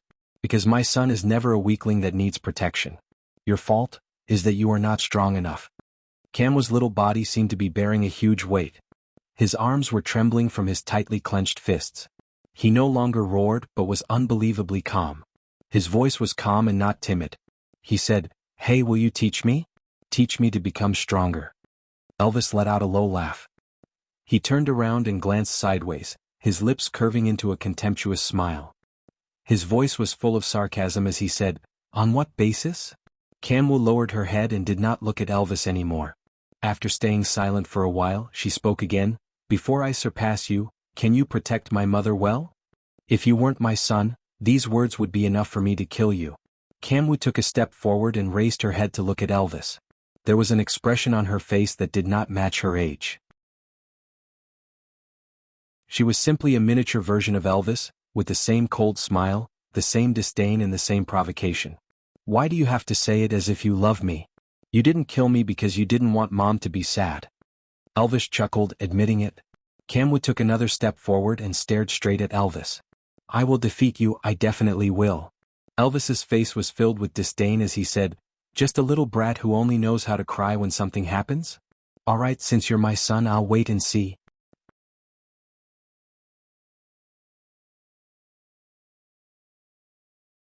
Chapter 653.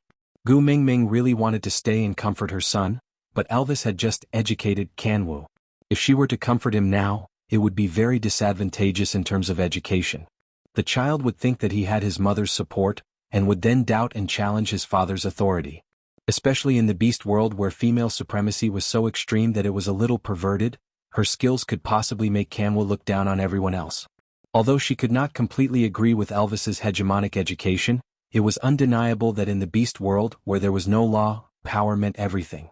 Either win or surrender, there was no third way. Peace. After experiencing so much, if she still hoped for everyone to reach a consensus after a battle of words on the negotiation table, then she was not simple, she was stupid. Leah carried Gu Mingming in his arms, but was not in a hurry to leave. Instead, he looked at Burke who was sitting quietly by the tree root, his eyes almost glued to Gu Mingming. He said, "Since you saved my little cub in return, you don't have to return the prey that Barit took care of your tribesmen. But the way you look at my Gu Mingming makes me very unhappy. If you still want your eyes, you better not let me see Gu Mingming's shadow in those eyes." Burke was still sitting there without moving. He shifted his gaze to meet Lee's but did not avoid him. After adjusting his breathing, he said slowly, Me saving Kanwo and asking Barit to take care of my tribesmen is my own business, you don't have to thank me. Leah laughed coldly and said, you misunderstood, this is not gratitude, it's a reward. Kanwo is the son of the messenger, anyone who saves him will be rewarded. What he meant was, you are not special. You saved the son of the messenger of the beast deity, Saint Nazir tribe will reward you as per usual. This was public versus private. Don't expect to use this matter to have any personal interactions with Gu Mengmeng. Burke was not a fool, Li's words were so clear, there was no reason for him not to understand. But all the males in this world were the same, if he was in Li's shoes he might be even more ruthless, or even get rid of Gu Mengmeng before she woke up. After all, Gu Mengmeng did not know he was here. Burke's gaze slowly returned to Gu Mengmeng's face, waiting for her to say something.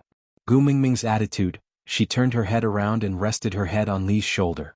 She leaned her head against Li's neck and closed her eyes, ignoring him.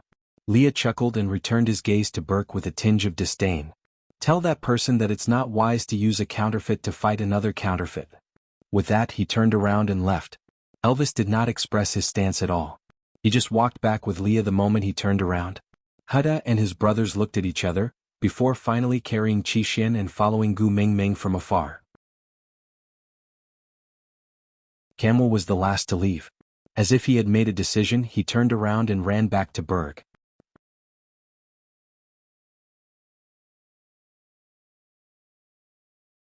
Chapter 654. Sometimes, Gu Mengmeng wished that she had not inherited Snake's abilities so thoroughly. If she did not have such sharp observational skills, she might have joked around with Oriton and teased him for being a glutton with facial paralysis. But, what should she do? She could clearly see the signs of serious injuries on Oriton's body. Most importantly, those injuries were not external wounds. Was this the result of the beast pressure eruption? Harming the enemy by 1,000, harming oneself by 800. She felt guilty because she could not control her emotions for a moment and brought disaster to the tribe.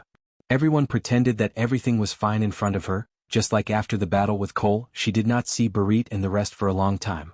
Afterward, they appeared as if nothing had happened, but the faintly discernible sense of weakness could not be hidden. This time was it the same? Afraid that it would affect her mood, they all pretended to be fine in front of her?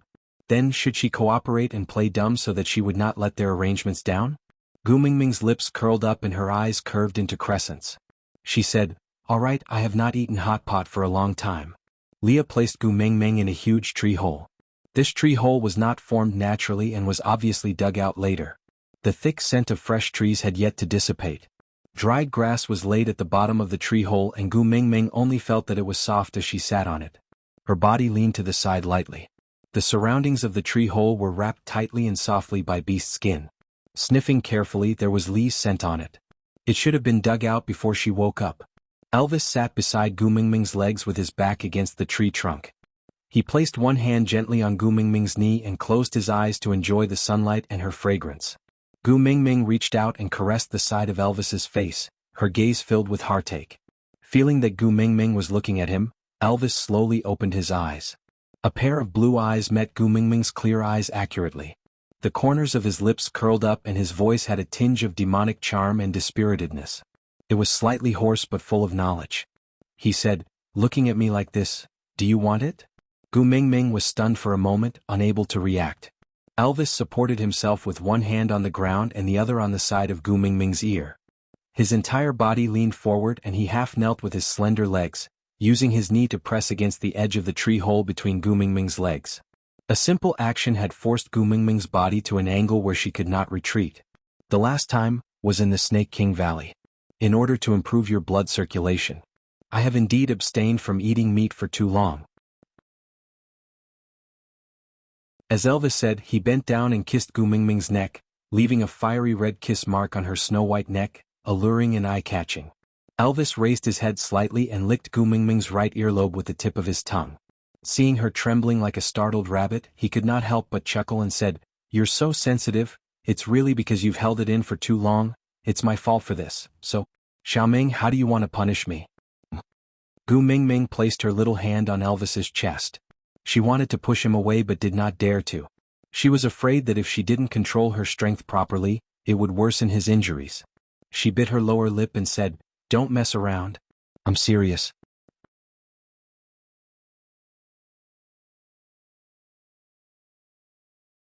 Chapter 655. Gu Mingming lowered her head, her face flushed red as she mumbled softly, "There's poison on my body, it's fatal, I know." As Elvis spoke, he kissed his way down her neck, the tip of his tongue gently brushing past Gu Mingming's collarbone. With a hoarse voice he said, "But I'm willing." Gu Mingming placed her hands on Elvis's shoulders, her body trembling uncontrollably. Biting her lower lip, Gu Mingming's eyes were misty as she said, "But I'm not willing." Elvis paused and straightened his back. He hooked Gu Mingming's chin with one hand and stared at her tearful little face. "Are you despising me?" Gu Mingming shook her head, not daring to look at Elvis's eyes. She said softly, "I know you're injured and it's hard for you to stand and walk, right? But if you don't want to tell me, I won't ask. So, don't use this method to cover up, it makes my heart ache." Elvis's heart ached at Gu Mingming's words. The current her wasn't someone he could hide from just by pretending to be fine, right? He clearly knew everything, but he had to keep it all in his heart, forcing a smile and playing along with them in exchange for their peace of mind. Elvis hugged Gu Mingming in his arms, whispering into her ear, "I really hate that snake. He made you so sharp, but didn't give you the corresponding intelligence." Gu Mingming was taken aback. She blinked her eyes, the worries in her heart dissipated by the second half of Elvis's sentence. Elvis let out a deep breath, then held onto Gu Mingming's shoulders. His blue eyes stared straight into her eyes, saying, "Don't you understand? I've already said, I'm willing." Gu Mingming felt that her brain was not working so well. She just felt her breathing was a little rushed. She stared straight into Elvis's eyes as if her soul was being sucked into his eyes. Elvis smiled gently and dotingly, rubbing Gu Mingming's little head, saying, "Dying from your domestic violence might be the happiest way to die in this world. If it's you, you're willing to do anything. Death is fine too." Gu Mingming's heart felt like it was being gripped tightly. He did not roar like Ma Jingtao. Every word he said was calm and gentle, but it was like a gentle hand holding onto Gu Mingming's heart steadily. Gently retracting his fingers, her heart was so sensitive that it felt like it was about to explode. Gu Mingming raised her arms and hugged Elvis back, burying her little face in the crook of Elvis's neck as she shed her first tears since leaving the Snake King Valley. "Hubby, what should I do? I'm so scared. I don't know what happened. I couldn't control my emotions. What if one day I accidentally kill you?" Gu Mingming was crying while Elvis was smiling. Finally, the sealed door that was forged by Snake's 1,000 years of loneliness was pushed open a small gap. His Gu Mingming was escaping from that crack. As long as he could grab her hand, it didn't matter whether he pulled her out or accompanied her in.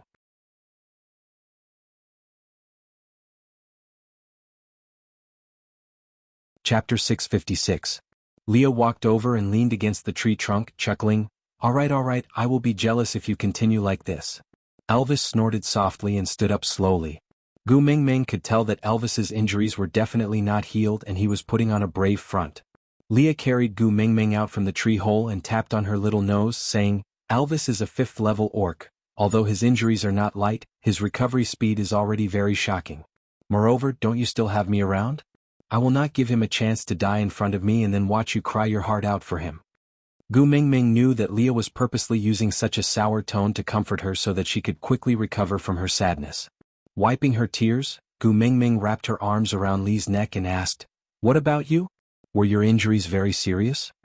Leah chuckled with an awkward expression, replying, "I am not Elvis," forcefully enduring his beast pressure and refusing to give in, forcing himself to hug you when you were releasing your beast pressure. Gu Mingming remembered that if Elvis had not hugged her at that time, she did not know how long she would have lost control of her emotions. Elvis took 2 steps forward, holding Gu Mingming's little hand and kissed it, saying, "Once you released your beast pressure," he immediately reverted to his original form and fainted. Leah snorted through his nose and turned his face to the side, revealing his embarrassment. Sitting around the fire pit, Leah placed Gu Mingming down properly before starting to add meat into the pot. The soup that had already been prepared was giving off a thick bone aroma, stimulating one's appetite. Oriton used 2 peeled tree branches to make chopsticks, picking up the meat while telling Gu Mingming, "Yeah, what Elvis said is true. I fainted about a breath later than Leah and also reverted to my original form and lost consciousness." Gu Mingming facepalmed, feeling a little speechless. Oriton's poker face and reporting while eating the meat gave off an inexplicable sense of hilarity. Leah rolled his eyes at Oriton, clenched his teeth and quickly snatched a large piece of meat that Oriton had boiled, placing it into a small wooden bowl, blowing on it to warm it before sending it to Gu Mingming's mouth, saying while feeding her, say it, you can mock me however you like, don't stand on ceremony. Anyway, I rely on my face to make a living, not my abilities. Right, Ming Ming? Gu Mingming chuckled as a memory belonging to Snake flashed across her mind. That time, Snake also emitted his beast pressure to bully Elvis and Leah. Afterward, this fellow wagged his tail and snuggled into her arms to act cute. At that time, Snake even suspected that he was a snake and roared in his heart, "You're weak and you're still in the right?"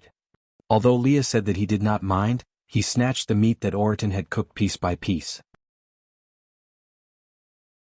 He did not eat it himself and fed it all into Gu Mingming's mouth. This caused Oriton to be unable to vent his anger. After all, he was a male and could not possibly get angry just because a female ate a little of his meat, right? But Lee's despicable look was really infuriating. Oriton lifted his head and stared at Leah. His brows were slightly furrowed. For someone with facial paralysis like him, this was already a very serious expression.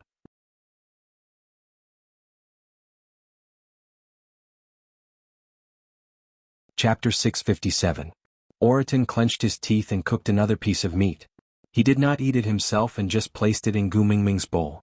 Then he looked at Leah with a blank expression and said, "You don't rely on your looks to make a living, you rely on your cheap cough."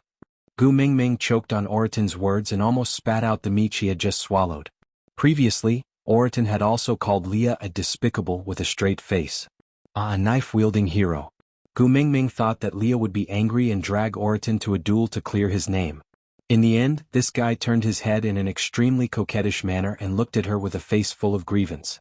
He said like a pet dog, "Mingming, he bullied me." The corners of Gu Mingming's mouth twitched. Not knowing whether to laugh or cry, she asked, So you want me to beat him up for you?"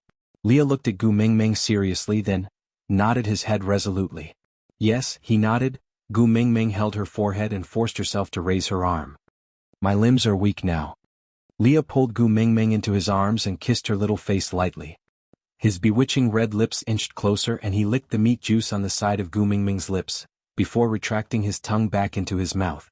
Then he moved his thin lips close to her ear and muttered softly, "The way you eat is too alluring, I don't want others to see it. In the future, let's not let Oriton share meals with us, alright?" Gu Mingming was speechless. Green veins popped up on Oriton's forehead as he glared at Leah, looking like he was about to charge forward and fight Leah to the death. What kind of joke was this? Snatching food from the tiger's mouth? But Leah didn't mind. He glanced sideways at Oriton and chuckled. "Praise me or else. Once Mingming opens her mouth, there's no turning back. A hot pot, barbecue stewed pork knuckle. I wonder what delicacies Mingming will bring later. If I can't eat them, won't you regret it?" Oriton clenched his teeth and fiercely squeezed out a sentence from between his teeth.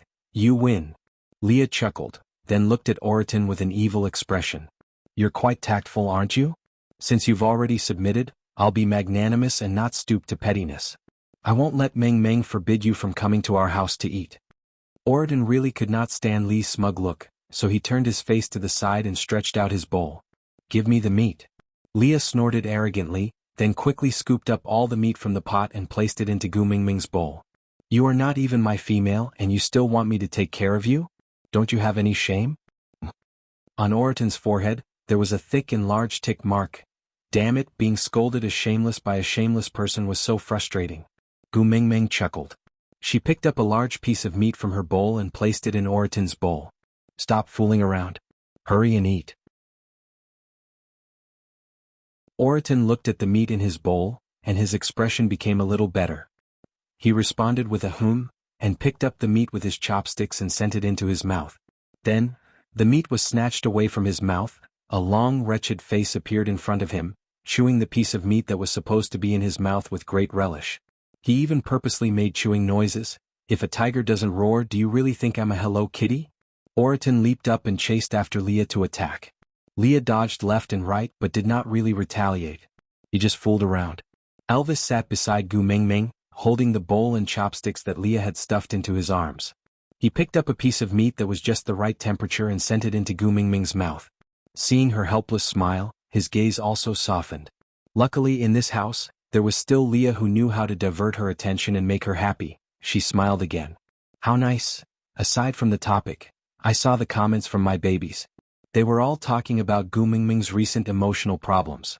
Don't worry, this is a serious and joyful article, not a heavy one.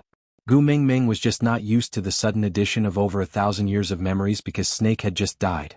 She would slowly get better. Besides, Cole, that sly fox, was quite annoying. In comparison, the previous Nina was just trash and could not be compared at all. Sigh, the author had already spoken, which meant that today's update had ended.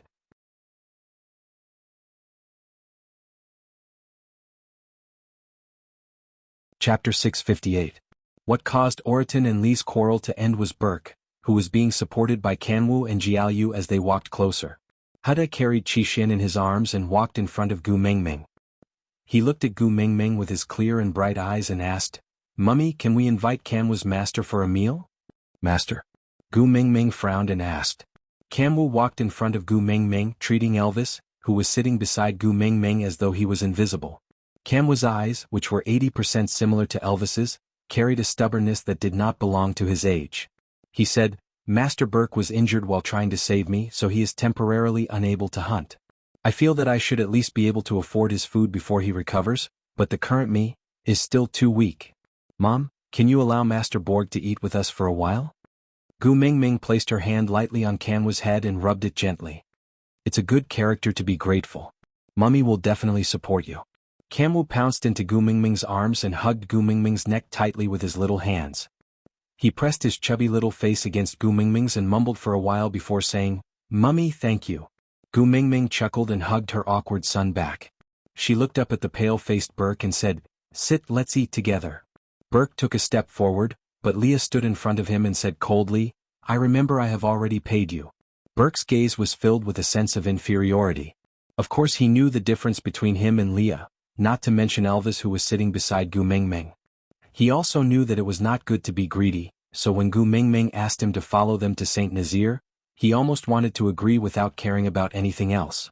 However, during the days in Solder, he gradually understood what kind of person Cole was who had guided him to Gu Mingming's side. He did not know what kind of role he was playing in Cole's chessboard. He was extremely afraid that he would become a chess piece to hurt Gu Mingming. So he chose to stay away from her and watched her leave. But he couldn't control his heart. He desperately wanted to get closer to her. Just a little bit would do. Not knowing what tricks Cole would play on her, he was really worried about her safety. That was why he had come. He had quietly followed behind the group and watched them from afar. They were so far away that they could only see the sesame-sized shadow of the last person in the group. Only then would they not be discovered. Until he noticed the stray beast's attack, his brain almost lost control. Even though he knew how dangerous the stray beasts were, he still charged over without hesitation. Seeing Kanwu being attacked by two stray beasts, the combination of their moves was almost fatal. He did not have Elvis's ability and could not counter this attack. The only way was to block it for him. He knew that even he would die if he were to take this attack head-on. But all she could think of was Gu Mingming's sad and helpless gaze as she hugged Qixin. She already had a son whose life or death was unknown. She couldn't have another one. As long as she could be well, she would let him die for Kanwu.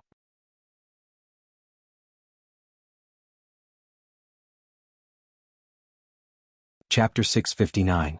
Jiaoyu took 2 steps forward and gently tugged on Li's beast-skin skirt. He looked up at Leah with a pair of eyes that was extremely similar to Gu Mingming's. "If you chase Burke away, Kanwu will definitely starve with him. As brothers, we will advance and retreat together with Kanwu. If all 4 sons have nothing to eat at the same time, who do you think will feel heartache?" Leah raised his brows and looked down at Jiaoyu with a smile. "Are you threatening me?" Jiaoyu did not deny it. He just looked up at Leah. "I heard that you are always showing off, saying that mother is always biased towards you." Leah chuckled and responded with a sounding a little proud. Jiaoyu said, "Then what if the 4 of us hug mother and cry together? If we say that you are bullying us, who do you think mother will be biased towards?" Li's eyelids twitched. He stared at Jiaoyu with a dangerous gaze. "Rascal, you are playing with fire." Jiaoyu shrugged. "Stop pretending. You can't do anything to my eyes." Leah gritted his teeth. He thought he had put on a good disguise. In the end, this rascal had grasped his weakness. Yes, he could not harden his heart to do anything when facing this pair of eyes that looked exactly like Cheng Mingming's. Jiaoyu continued. "Let Burke stay for a meal. Otherwise, I will tell mother that you beat us up." Leah raised his brows. Was he trying to create an injustice? Since when did he beat them up? Jiaoyu said, also you and Auntie Mandy were exchanging flirtatious glances. Li's eyes widened. He instantly understood Jiaoyu's intentions. Gu Mingming's hearing was different from before. She could hear every single word that this rascal was saying. Jiaoyu raised his little face and smiled brightly. But there was a small evil glint in his eyes. You even called out a female's name when you were asleep. Something Jillian? The veins on Li's forehead twitched. This little wolf cub was really good at making up lies. Who could he not mention? Why did he have to mention Jillian, the snow fox that he was engaged to?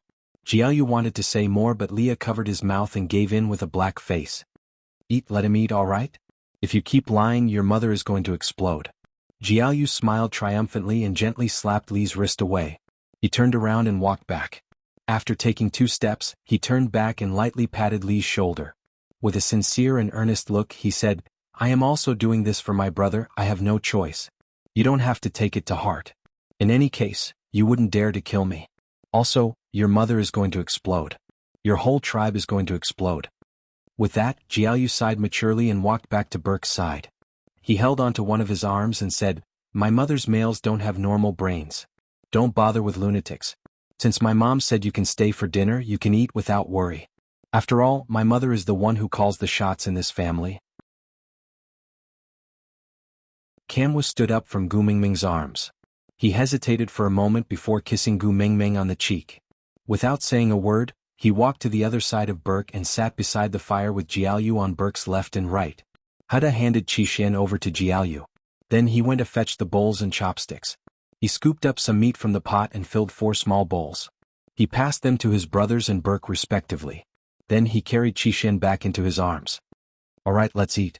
Aside from the topic.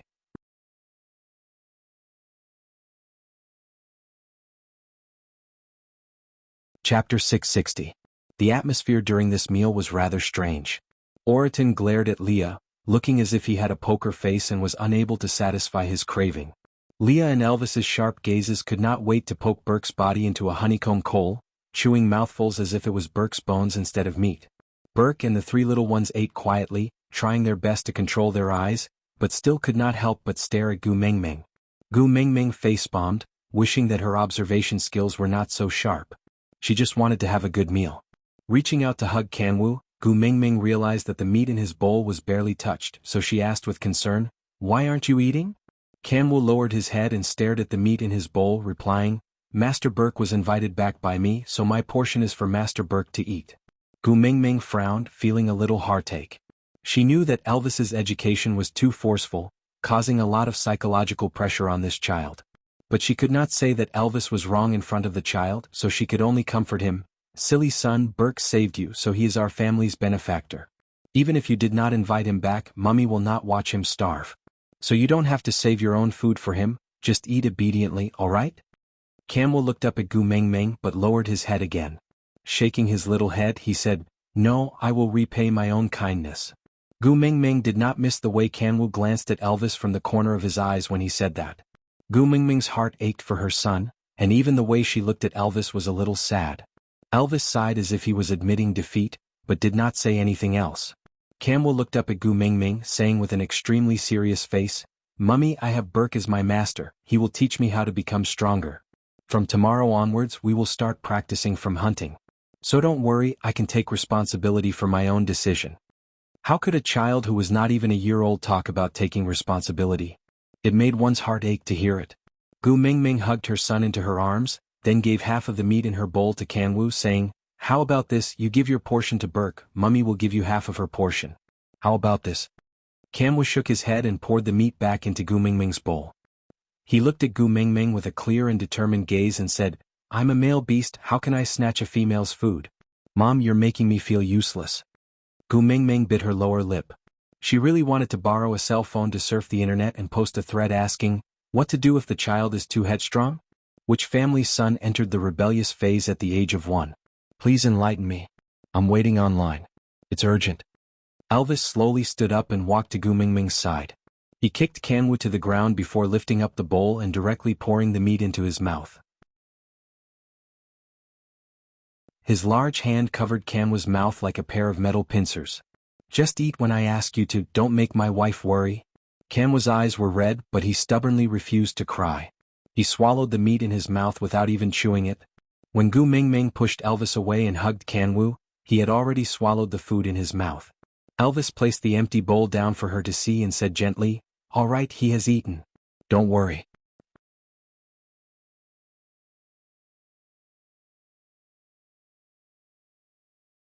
Chapter 661.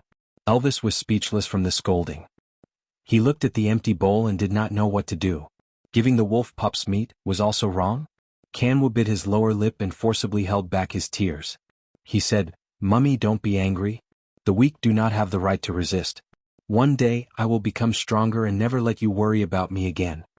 With that, he suddenly stood up and ran out. Gu Mingming wanted to chase after him but fell to the side the moment she stood up. Luckily, Elvis was not far away and caught Gu Mingming. Gu Mingming wanted to push Elvis away, but after hearing that groan, she looked to the side and saw that Elvis's head was covered in fine beads of sweat. She recalled that he still had injuries that had not healed because of her loss of control. It was already so difficult for him to stand and walk, it must be even more difficult for her to catch a free fall.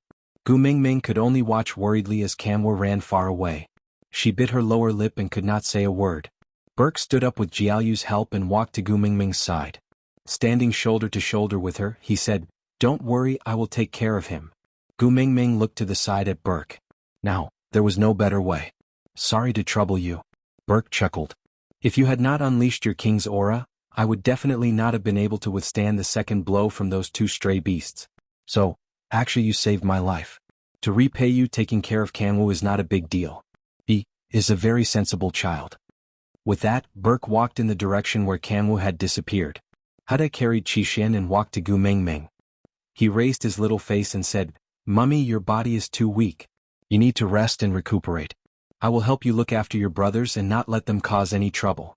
So, don't worry too much, all right?" Gu Mingming rubbed Huda's little head. Her heart was filled with guilt. If she had taken good care of her own sons back then and not let them experience that kidnapping and not let them witness her being tortured to death by Ellie, would they not have matured so early? Being forced to grow up was a psychological trauma. But she did not know how to make up for it. Huda looked at Elvis, then at Leah. He sighed and did not say anything. He just shook his head and walked away. The veins on Elvis's forehead twitched. He was going against the heavens. It was only until Burke and the three precocious kids had disappeared that Gu Mingming retracted her gaze and looked at Elvis. "How badly are you injured? Don't lie to me. Tell me the truth." Elvis's heart skipped a beat. He thought that Leah and Oraton's banter had already settled this matter and Gu Mingming would not pursue the matter further. Frowning, Elvis started to dislike those wolf cubs even more.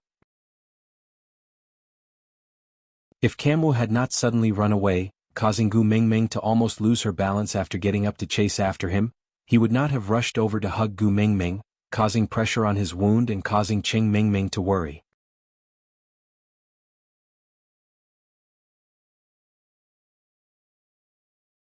Chapter 662. Gu Mingming's heart skipped a beat as she frowned at Elvis. So serious? Elvis glared at Leah before caressing Gu Mingming's little face gently. "I'm a 5th-level beast. Although he is not as good as you, he is still an outstanding figure. Don't listen to Lee's bluff, aren't I standing right here?" Gu Mingming bit her lip and said, "Lie down over there." Elvis was taken aback by Gu Mingming's roar. Seeing the tears welling up in her eyes made him even more flustered and afraid than when she lost control and flew into a rage. "Don't be angry, I'll lie down, okay?" Elvis walked to the spot Gu Mingming pointed at and laid down obediently. He looked at Gu Mingming carefully and said, "I'm lying down, do you want to come over?" Gu Mingming sniffed and allowed Leah to carry her back to Elvis's side. Leah sat cross-legged on the ground while Gu Mingming sat in his arms. Her waist was supported firmly by Lee's large tail and she nestled in Lee's arms without using any strength. "Why aren't you lying down properly when you're so badly injured?" Gu Mingming was angry. She was angry at him for not taking care of his own body, and even angrier at herself for injuring him to this extent. Elvis looked at Gu Mingming with a deep gaze and said, "I get flustered when I can't see you, so wherever you are, I will be." Silly wolf. Gu Mingming rubbed her eyes, then turned to look at Leah and asked, "What about you? Was he really all right? You're not lying? I clearly saw those two stray beasts working together to kill you." Leah purposely said sourly, "You only remember to care about me now? Tsk. I thought I was an unloved one. You wouldn't care even if I died. Gu Mingming glared at Leah with a stern expression. Don't try to bluff your way out of this. Tell me the truth. Leah immediately kept his playful expression and shifted his gaze away timidly. He then secretly peeked at Gu Mingming from the corner of his eyes and said guiltily, My injuries are not as serious as Elvis's. I'm almost recovered. Really? Gu Mingming was skeptical. The two males in her family were too good at flaunting their superiority, always putting up a facade in front of her. Leah cleared his throat and said, Most of my injuries are external injuries caused by those stray beasts. This kind of injury was common in the past. It didn't hurt much and he was used to it. I'll be fine in at most 3 to 5 days. Gu Mingming reached out and poked Li's body a few times. Seeing that he was really fine, she heaved a sigh of relief. Then what about Elvis? Is it good for us to just wait for him like this? Leah nodded. Don't worry, the most dangerous period is over. Now that he can stand, walk and talk, it proves that he won't die. Actually, Leah didn't say anything.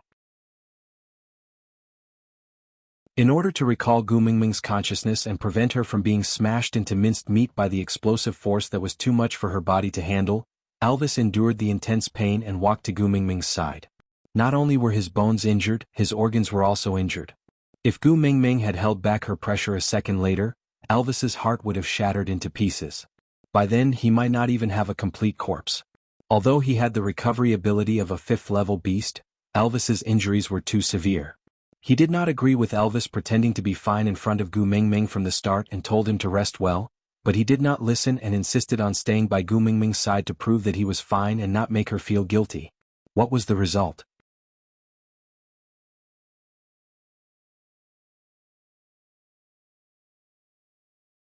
Chapter 663. Did he still not understand until now? He was no longer the insignificant Elvis who would appear in front of Gu Mingming with an injured leg and she would not even question him about how he was injured. Now she cared about him. Even the slightest bit of abnormality could not be hidden from her eyes. Knowing that Elvis's life was not in danger, Gu Mingming felt much more at ease. Turning back, she saw Oriton scooping meat from the pot with his chopsticks. Oriton met Gu Mingming's gaze and felt a moment of awkwardness. His gaze turned away stiffly and his hands maintained the posture of scooping meat from the pot. His face was expressionless, but it gave off an awkward atmosphere. Gu Mingming could not help chuckling. Oriton, what about you? Are your injuries serious? Oriton cleared his throat and kept his chopsticks. He sat upright and still, looking at Gu Mingming. Maintaining his usual poker face, he said calmly, To me, fighting with stray beasts is a common occurrence. There is a limit to how much they can hurt me. So my injuries are slightly lighter than Li's. It's not serious. Gu Mingming retracted her gaze and stared closely at her own knees. After hesitating for a long time, she slowly opened her mouth. What about the others? Are they all right? Leah knew that some things could not be hidden. After 2 days of rest, when they were ready to set off again, Gu Mingming would be able to tell how many people were missing from the group. Pulling Gu Mingming into his arms, he gently propped his chin on the top of her head. No tribe dares to say that they could escape unscathed from a battle with stray beasts. Even the previous messenger of the beast deity had some victories and some losses, but there was never a complete victory. So, Gu Mingming clenched her fists tightly and frowned. Her throat was tight, causing her voice to be dry and hoarse. How many died in the hands of the stray beast? And how many died in my hands? Leah wanted to say that they all died in the hands of the stray beasts, but could such a lie fool Gu Mingming now? Leah held onto Gu Mingming's shoulders. You could not control your emotions because you saw me in danger. So their deaths are not because of you but because of me. I will become stronger, strong enough to protect myself and my people. I won't let you lose control because of me again. So, you're not allowed to take these responsibilities on yourself, do you hear me? Gu Mingming's brows were still tightly furrowed. She looked straight into Li's eyes and said, Tell me how much. Leah hugged Gu Mingming in his arms, his heart aching for her.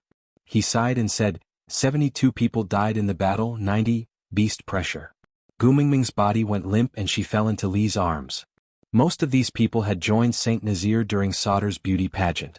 She had clearly promised to lead them to a good life, but before their good days came, they died in her hands. Leah caressed Gu Mingming's back and said, Mingming, listen to me. In the beast world, the death of males was a very common thing. This was the survival of the fittest, the inevitable outcome of natural selection. It's the male's incompetence if they can't protect themselves. This is not your fault.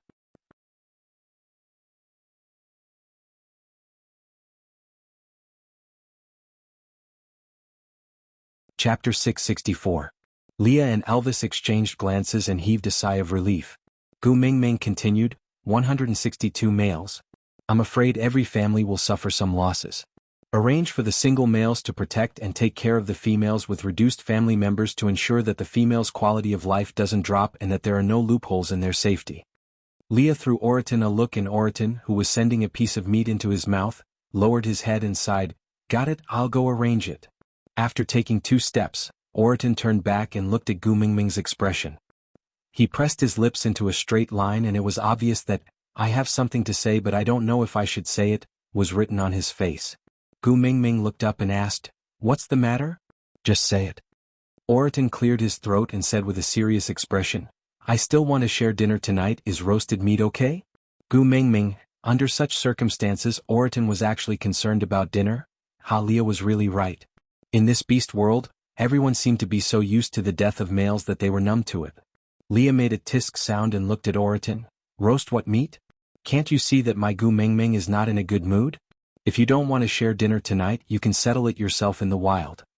Oriton frowned and looked at Leah with an especially unfriendly gaze. That was a grudge from a glutton. Gu Mingming waved her hands and said, "Call the females over too.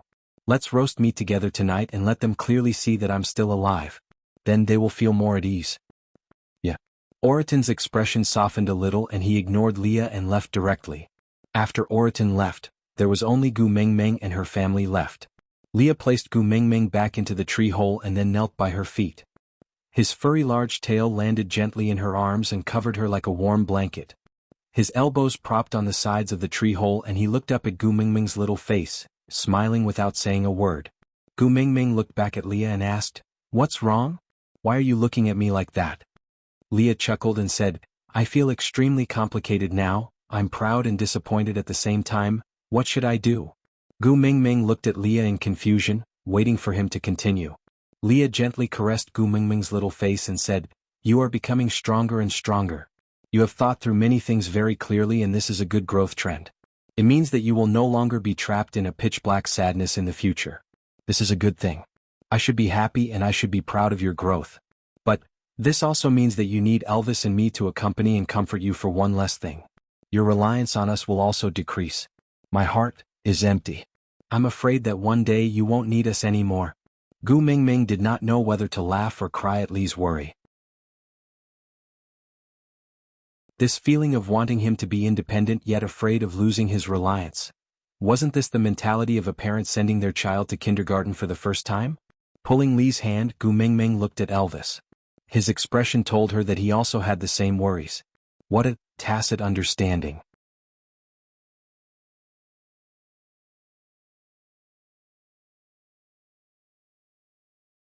Chapter 665. Leah kissed Gu Mingming's forehead and Elvis tightened his grip on her hand.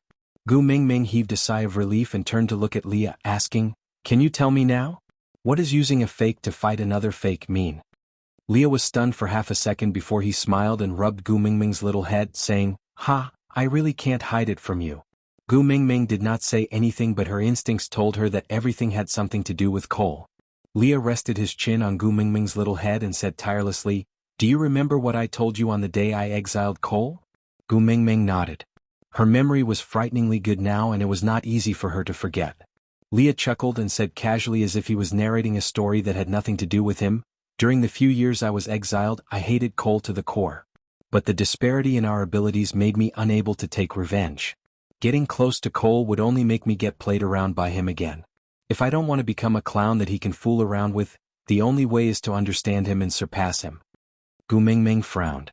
She did not really care much about the relationship between siblings, but they were still a family after all. She still could not understand why Cole schemed to harm Leah. Killing someone was just a matter of nodding one's head to the ground. With Cole's abilities, it was not difficult for him to kill Leah, but he did not do so. Instead, he used the cruelest methods to torture Lee's heart and made him suffer more than death. Leah suddenly chuckled and turned to look at Elvis, saying, So magical. Now when I mention Cole, I actually no longer feel angry and agitated to the point of wanting to kill someone. I even don't feel anything. Elvis chuckled and said, Congratulations, you finally broke free from Cole's torment. Hatred is no longer your pillar of support in life. Leah raised his brows and said, Yes, same to you. Gu Mingming held her forehead and looked coldly at the two fellows who did not speak human language. She said, Do I have to push you two to the wedding ceremony after the same? Leah was taken aback for a moment before looking at Gu Mingming ambiguously, saying, Are you lonely? You want to see that to relieve yourself? For a moment, Gu Mingming did not understand what Leah was up to. She instinctively moved backwards, but Leah leaned forward and pressed half of his body on top of Gu Mingming.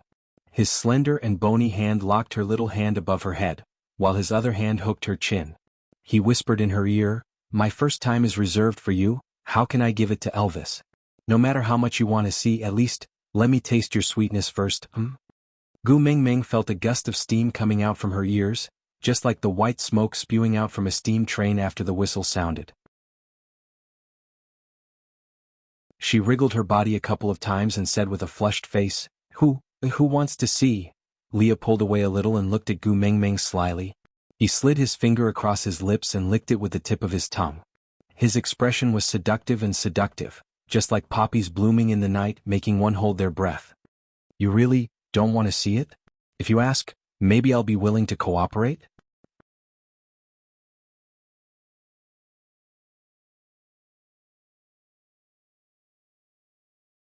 Chapter 666. Leah spread out his hands and shrugged. He smiled evilly. See, who is the one who is willing to do anything for you? Gu Mingming held her forehead. She felt that she was almost led into a ditch by Leah again. If Elvis had not spoken up in time to shatter this rotten image, she would have had a nosebleed from Lee's slutty look. She placed one hand on Lee's shoulder and the other on her forehead. She looked up and smiled coldly. Don't confuse me. Tell me the main point. Leah nodded nonchalantly. Actually, he was only fooling around because he was afraid that the story would be too heavy and would cause Gu Mingming to feel depressed. If it was possible, he did not want to talk about those unpleasant and beautiful things. He hoped that his Gu Mingming would only see a fairy tale-like world. However, he still couldn't do it with his current strength. Cole is the most talented among this generation in the Snow Fox clan. Be it in terms of intelligence or strength, he is the cream of the crop. It's a pity that his status is not enough to support his ambition. Big Brother and I are the stumbling blocks on his path to success. And, compared to Big Brother, he seems to hate me more. Gu Mingming frowned. What? Didn't you say that you had a good relationship with Cole when you were young? Leah smiled bitterly. There was a hint of helplessness in his eyes. Yes, I thought I was good. I thought that second brother doted on me a lot. But, do you think that what you think is what you think? Gu Mingming was confused by Lee's words. So many think? After a while she said, Cole had an ulterior motive for treating you so well right from the start? Leah leaned back and leaned against the side of the treehole. He looked up at the sky with a lazy expression. He said nonchalantly, A child blessed by the beast deity only appears once every few hundred years. And coincidentally, it's me. Gu Mingming blinked her eyes at Leah. Blessed by the beast deity? How did he bless you? Why can't I tell it all? Leah swayed his tail and said, You've seen quite a number of foxtails in solder. Did you notice any difference between them and me? Gu Mingming recalled carefully and stared at Lee's tail for a while. I didn't see anything. Leah squinted his eyes and leaned closer to Gu Mingming. Looking slightly sullen, he said, I'm not special in your eyes, am I? Gu Mingming was really wronged on this point. Firstly, she did not look carefully at other people's tails, and secondly, who the hell could tell the difference between every fox's tail? Leah kissed Gu Mingming's lips heavily, biting them twice as a punishment. He only released her when he tasted blood on his lips. He leaned back and continued, Other snow foxes will have some silver fur in their tails. When they walk in the snow, it will produce an effect similar to the refraction of sunlight. As for my tail, it was pure white without a single stray hair. This is also the reason why I'm the only one who can use the art of deduction, even though it's been passed down from generation to generation among witch doctors. What was the difference between white and silver? Forgive Gu Mingming for not being very sensitive to colors. Unless the color difference was as clear as Elvis's and Lee's black and white, she really could not tell that there were a few strands of silver fur in the pure white tail. Clearing her throat, Gu Mingming asked, The art of deduction you guys use, your tails to push? Aside from the topic, come on everybody repeat after me, do you think that what you think is what you think? Is there anyone who is tongue-tied? Ah, that's right, it's time to say goodbye to everyone again.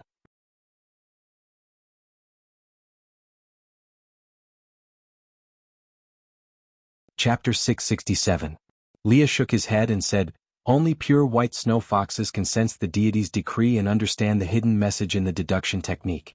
As for the others, even if they learn the deduction technique, they can't decipher anything.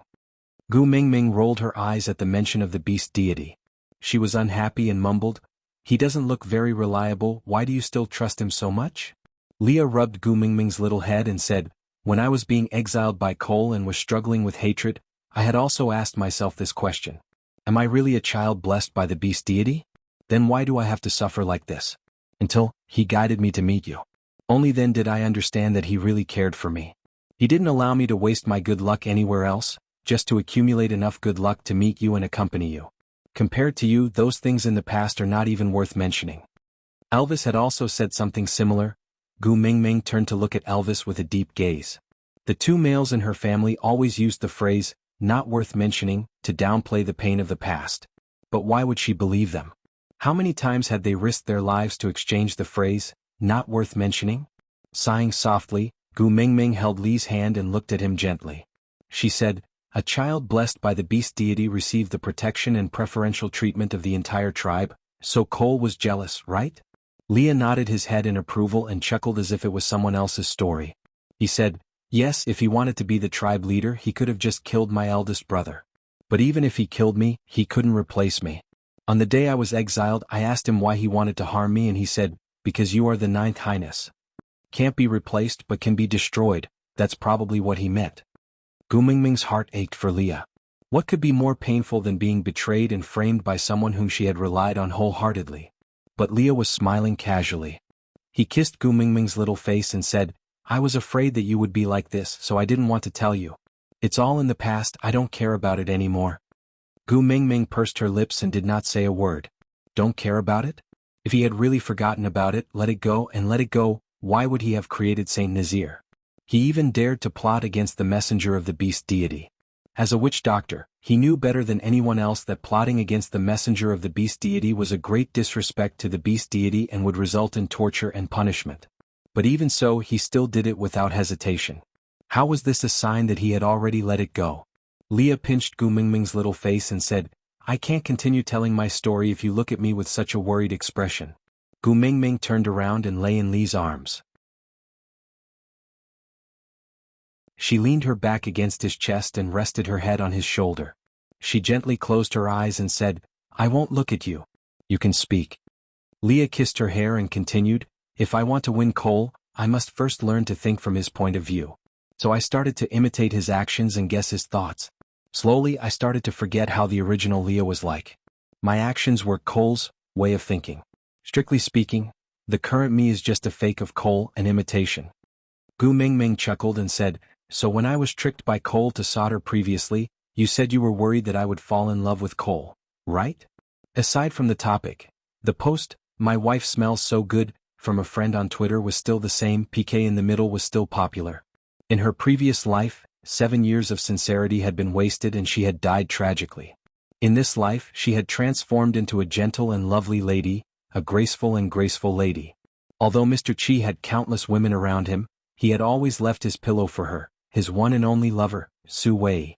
Someone asked her what did she like about him. Answer, he dotes on me and loves me for a very long time. In order to get him, she tortured him in all sorts of ways. In order to get her, he recruited new men in bed. Snippet, Miss Su was curled up on the sofa reading a book when a certain man immediately snatched it over and said in all seriousness, reading books is useless. Only by making babies with me can we make the country strong. She glanced at him and said, are you very bored?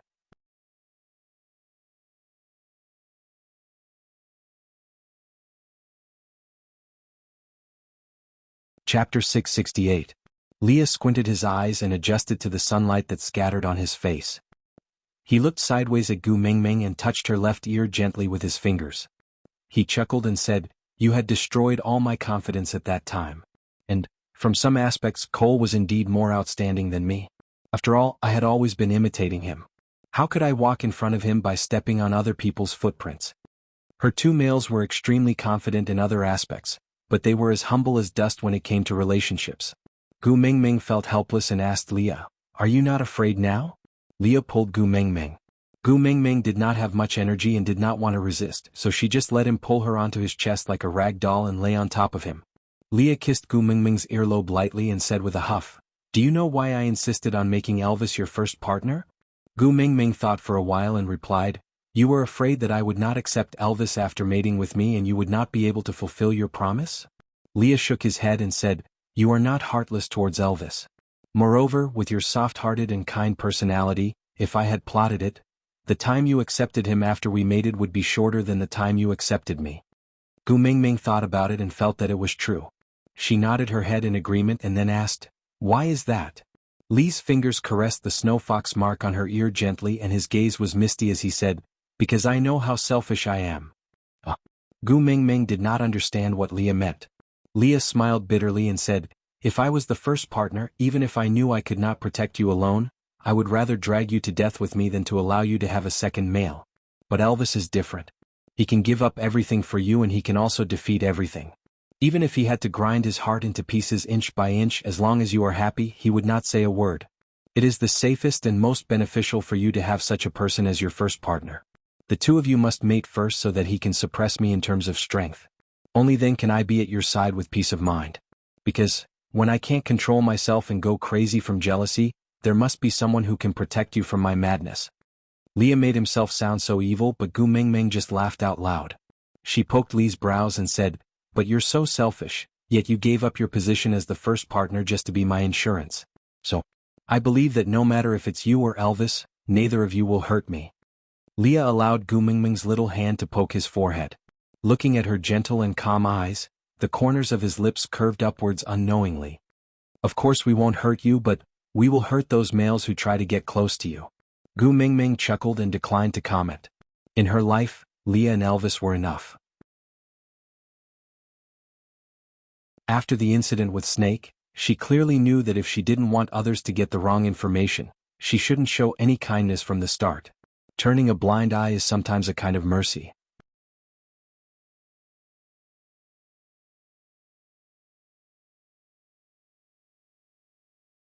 Chapter 669. "Yeah, I understand." Gu Mingming chuckled. Lee's words meant that she did not need to worry about Cole's schemes. He and Elvis would use all means to prevent Cole from getting close to her. Actually, this was probably protection. How awkward, did he have to make it sound so sour? "You really understand?" Leah asked doubtfully, "What do you intend to do with Burke?" Gu Mingming sighed, "Kamwa seems to value this master quite a lot, even Huda and Jiaoyu are very protective of him. I am afraid that my attitude is too tough and will make the children sad. The little wolves cannot be hurt anymore." Leah narrowed his eyes, emitting a dangerous aura.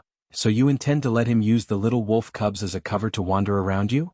Thinking about it, it was quite annoying. Gu Mingming glanced at Elvis, who was lying on the ground, not daring to move, and said in a bad mood, "Isn't it all because of some people? Our son has already asked for guidance. Why are you acting so tsundere and still saying why? Tisk?" Elvis wanted to explain, but after thinking about it he swallowed it back.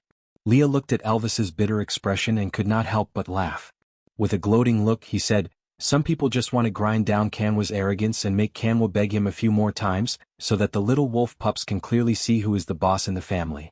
But who would have thought that Kanwa would become Burke's disciple? Great, not only did he not manage to control his son, he even brought back a potential love rival. Isn't this a double loss?" Elvis did not dare to rebuke Gu Mingming, but that did not mean he would allow Leah to do whatever he wanted, so he said with a dark face, "I heard that you have been teaching Jiaoyu for a long time. From today's situation, it seems to be quite effective." Leah almost bit his tongue. Thinking of Jiaoyu's behavior today, it really made one's teeth itch with hatred, but one could not do anything to him. Turning to look at Gu Mingming, he pinched her little nose in a punitive manner. "It's all because you supported them that they became so arrogant and out of control. I'm afraid no one will be able to control them in the future." Thinking of her own sons, Gu Mingming's eyes shone with the radiance of motherly love. She rested her face on Li's chest and said, "The pupil surpasses the master, each generation is stronger than the previous one. The sunlight warmed her body and she was a little tired after a whole morning. She laid on her stomach and fell asleep. When she opened her eyes again, she was sleeping in Elvis's arms. Elvis sat boldly in the tree hole as if it was not a tree hole, but a supreme throne. He was like the ruler of the night, looking down from above, insufferably arrogant. Gu Mingming nestled in his arms, looking especially petite and weak, giving off the vibe of King Zhou of Shang and his demon concubine Daji. There were 19 bonfires in front of them, with the biggest one on Gu Mingming's left and right. Leah and Oriton were working together to skewer the meat and place them on the clean leaves. Ian was on a branch above Gu Mingming's head, half sitting and half lying, looking a little unruly and carefree like a Lord Grim lying on the battlefield. But his face was still sickly, causing him to lack some of the aura and charm of a general. He looked more like a sickly crown prince who followed the army into battle, the kind that looked good but did not have to go to battle.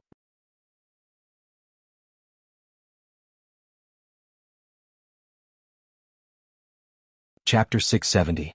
Elvis's 2 simple words successfully attracted everyone's attention. Instantly, other than the crackling sounds of the firewood, everyone was staring at Gu Mingming in silence, causing her to feel uneasy for no reason. It was just a nap. Was there a need for everyone in the tribe to watch? Alright, let's eat. Elvis carried Gu Mingming and stood up, walking to the side of the bonfire before sitting down. Gu Mingming was a little worried. Your body has not recovered yet, is it alright to carry me like this? Elvis raised his eyebrows, chuckling. It's just a small injury. After carrying you for an afternoon, I'm almost fully recovered. Gu Mingming rebuked. What's the use of carrying me? I'm not a medicine. Elvis played with Gu Mingming's hair, bringing it to his nose for a sniff, chuckling. You're my life-saving elixir. There's nothing more effective than you. Gu Mingming did not reply. If not for the fact that there was no internet here, she would have suspected that Elvis had secretly read some weird web novel while she was asleep. She glanced at the surrounding bonfires, including her own. There were a total of 19.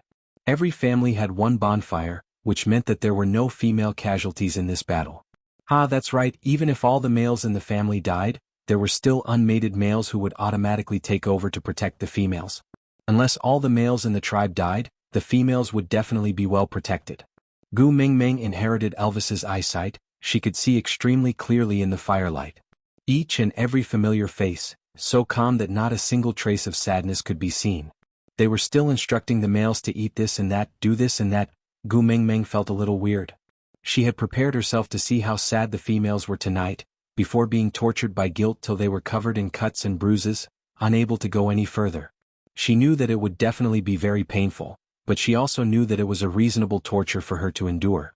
But she did not expect that these females did not even have the slightest bit of sadness, as if the person who died was a stranger they had never seen before, and not the partners who risked their lives for them and took good care of them.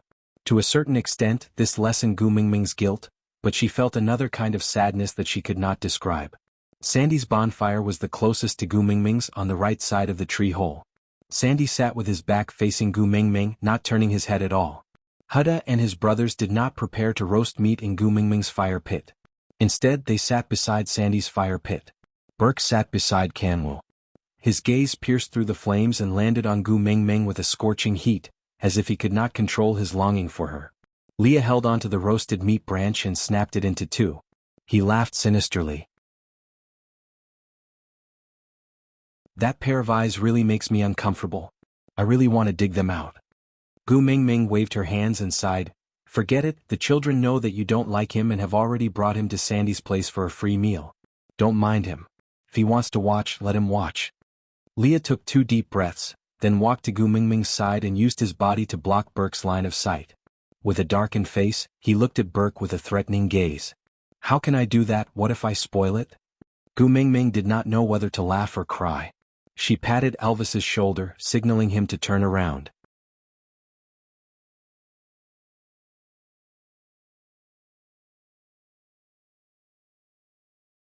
Chapter 671. The oily barbecued meat gave off a fragrant aroma that whetted one's appetite. Li's culinary skills were well known.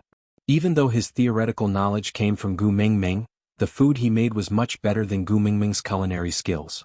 This was also the reason why Oriton never hit Li's hands when he fought with him. That pair of hands was related to his meals and must not be careless. Great messenger. A faint voice called out from above and Gu Mingming's scalp went numb. Could this fellow not see that her two males were guarding against him as if he was a thief? Was he here to seek death? Gu Mingming turned her head and wanted to pretend that she did not hear anything so that Burke would back off and leave after being snubbed. However, Burke was not as tactful as Gu Mingming thought he would be.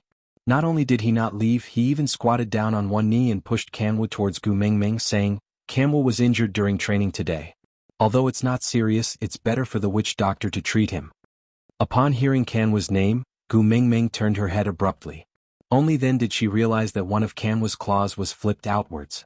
There were several bruises on his body as well as dozens of wounds of various sizes. There was a large piece of skin at the corner of his mouth that was dripping with blood. His eyes were lowered and he did not dare to look at Gu Mingming.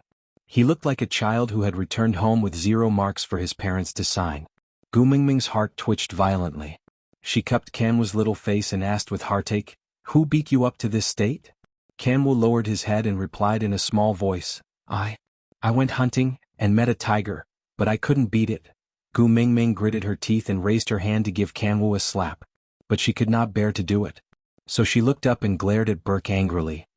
"Kanwu acknowledged you as his master. Is this how you take care of your disciple?"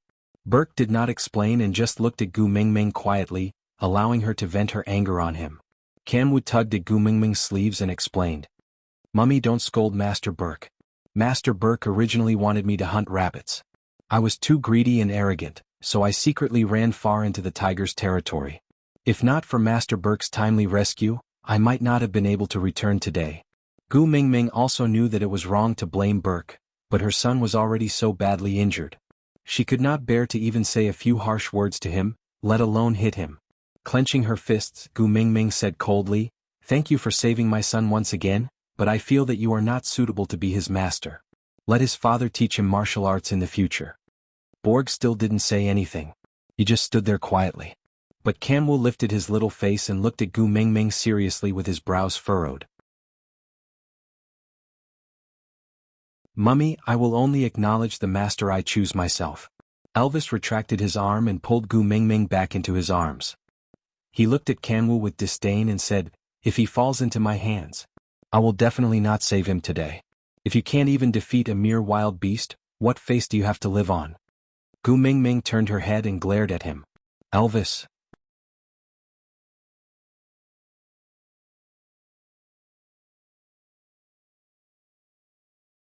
Chapter 672. Hooking Gu Mingming's chin, Elvis smiled evilly in the dark night. He looked deeply at Gu Mingming and said, "As long as you are happy, it is nothing to raise a little wolf cub. But when he becomes food for the enemy in the future, you are not allowed to be sad or cry." Gu Mingming pursed her lips. It was not that she did not understand the principle of survival of the fittest. There were too many related inheritances in Snake's memories. And wasn't this attack by the stray beasts a living example? Even a baby eagle could not learn to fly if it was raised in a hen's nest. She understood the principle, but Kanwu was her biological son. She could not help but feel heartache for him. Kanwu completely ignored Elvis, completely disregarding his words as wind blowing past his ears, dispersing as soon as it blew past him. With his little hands on Gu Mingming's thighs, Kanwu's azure blue eyes reflected the light from the bonfire. With a determination that did not match his age, he frowned slightly and looked into Gu Mingming's eyes. "Mummy, don't worry. I'm not in pain, really not in pain. As a born wolf, this little injury is nothing." Gu Mingming was stunned for a moment before she smiled. Kanwu, this fellow, although he said that he hated Elvis and went against him at every turn, in actual fact, father's influence was still deeply rooted in his heart. That frowning little brows, that pretended to be mature in his eyes, and that phrase, "as a born wolf." If one looked closely, it was not difficult to notice that Kanwu was imitating Elvis in many details. Patting Kanwu's little head, Gu Mingming nodded gently. "My son, you are so brave." Kanwu was stunned. He thought, Mummy would be angry. He had challenged the authority of the family and disobeyed Mummy's arrangements. And if he had not run into the battlefield, Mummy would not have chased him into the battlefield to find him. That way, Mummy would not have been agitated to the point of releasing her beast pressure. Till now she was so weak that she could not even sit properly, but Mummy did not blame him. Not a single word. But before Mummy woke up, he was already prepared to be hung on a tree to die or chased out of the tribe. "Mummy." Kanwu felt a lump in his throat as he called out in a childish voice. Gu Mingming opened her arms and hugged Kanwu. Patting his back gently, she said, "My son has grown up. He is no longer the little wolf cub who only knows how to hide behind Mummy's back for help after being bullied by Daddy.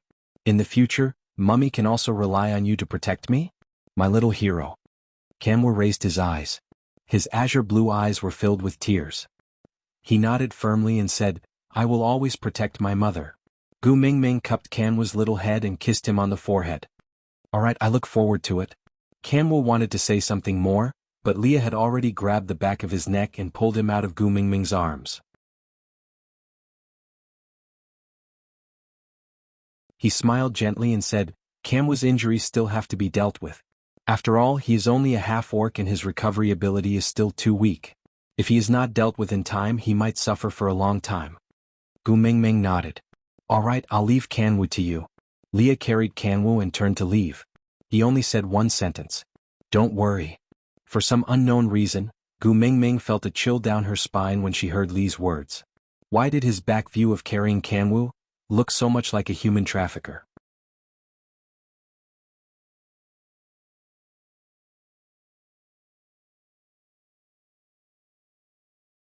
Chapter 673. Hada carried Qixin to Gu Mingming and asked, "Mummy, can we eat with you?"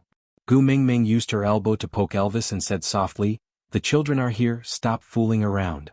Elvis was displeased and started to dislike these wolf pups even more.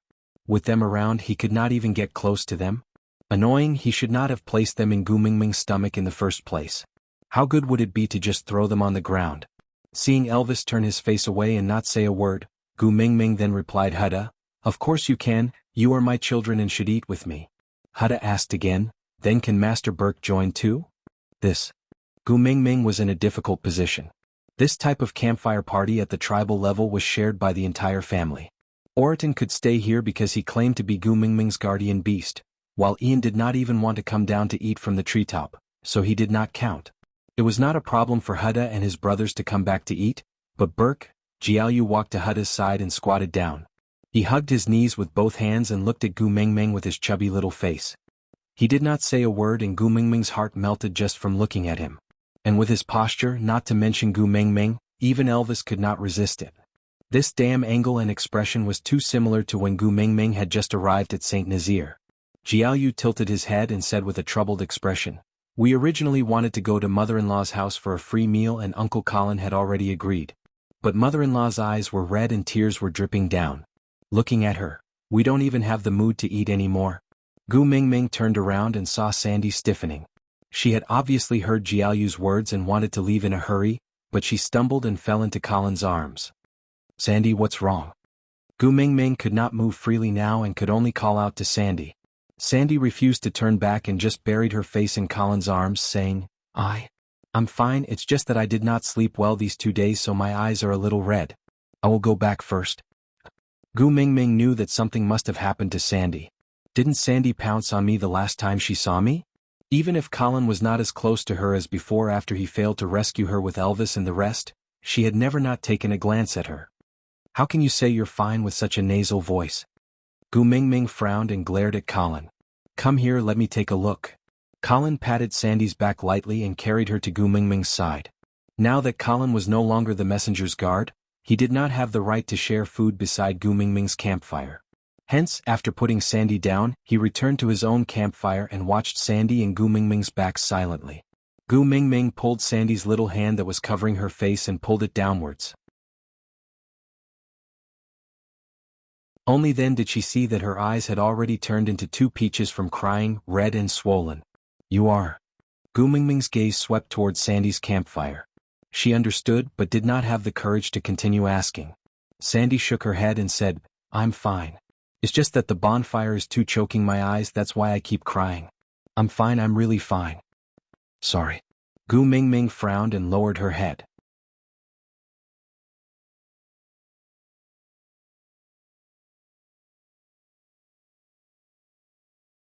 Chapter 674. Sandy looked up and followed Gu Mingming's gaze. She was stunned for a moment before lowering her head with a bitter smile. "I forgot that you know how to count. Nina had so many partners at the start of spring, you could tell how many were missing with just one glance." I have so few partners at home, how could I hide it from your eyes? Gu Mingming hugged Sandy gently and bit her lower lip, unable to say a word. Sandy shook her head and forced a smile.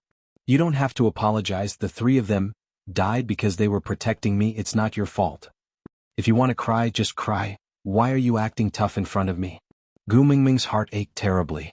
She felt sorry for this silly girl who was still trying to excuse her even after her partners had died. Sandy bit her lower lip and shook her head. She sniffled before saying, it's very normal for males to die in battle. I'm not sad at all. Sandy's nasal voice was so thick that even a long sentence would affect her breathing. Gu Mingming frowned and said in a low voice, are you afraid that I will blame myself, so you kept turning your back to me, not daring to let me know that you are sad? I will blame myself even more if you force yourself to smile like this. Silly girl, I would rather you scold me or fight me. Sandy, who had been exposed, could no longer keep up her act. Tears streamed down her cheeks as she cried, I can't beat you. Gu Mingming said, I will stand still and let you hit me. Sandy cried while saying, I can't bear to hit you, sob sob sob. When Leah returned, he saw Sandy hugging Gu Mingming and crying like a dog. He casually threw Kanwu aside and snatched Gu Mingming from Sandy's arms. He looked at Elvis with displeasure. Tisk, you've been hugged so badly, aren't you going to do something about it? Elvis sighed helplessly and pointed at Sandy. He looked at Leah and asked, do you think I can snatch her away? Leah hugged Gu Mingming in his arms for a long time before tidying her clothes. Then he smiled at Sandy and said, if only you were a male, then I could tear you apart. Sandy was speechless. Burp. Sandy was so shocked by Lee's smile that she hiccuped. She was so stunned that she even forgot to cry. Gu Mingming patted Lee's chest and said, don't be like this, Sandy is already upset enough. Leah covered Gu Mingming's little hand and pressed it against his chest. He looked straight into Gu Mingming's eyes with his long and affectionate eyes and said, you are mine, how can I let others hug you so casually? Gu Mingming sighed. Leah and Elvis's jealousy had always been strong, but the difference in their targets was very obvious. In Elvis's eyes, the number one rivals in love were the four little ones represented by Kanwu. And Lee's number one love rival was Sandy. Gu Mingming shrugged helplessly. Regardless of whether it was the four little ones or Sandy, they clearly could not develop any strange feelings for her. She also did not know why these two fellows had to compete with them. Seeing how Leah was about to explode, Gu Mingming wrapped her arms around his neck and kissed him on the cheek. Then she smiled and said, what about you, when will the roasted meat be ready? This time, Leah was very pleased with the way he pacified him. He narrowed his eyes and passed Gu Mingming back into Elvis's arms. Exchanging a look with Elvis, he then said in a serious tone, guard against fire, thieves and best friends, understand? Elvis frowned and looked at Sandy warily. Then he nodded at Leah.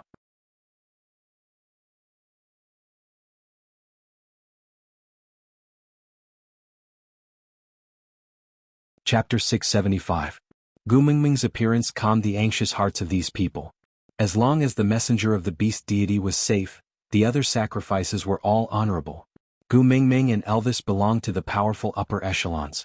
Although they were the most seriously injured, they recovered the fastest. The other second-level and third-level orcs were not so lucky. It was not easy for them to recover from the external injuries caused by the stray beasts and the internal injuries caused by Gu Mingming's uncontrollable pressure. Leah simply arranged for them to recuperate on the spot and continue their journey after most of them had recovered. These few days, Burke would bring Kanwu back to eat with everyone at dinner time. Kanwu suffered new and old injuries every day. He was either lame or had a swollen face. Gu Mingming's heart ached to see him like this, but she did not say anything to him to give up.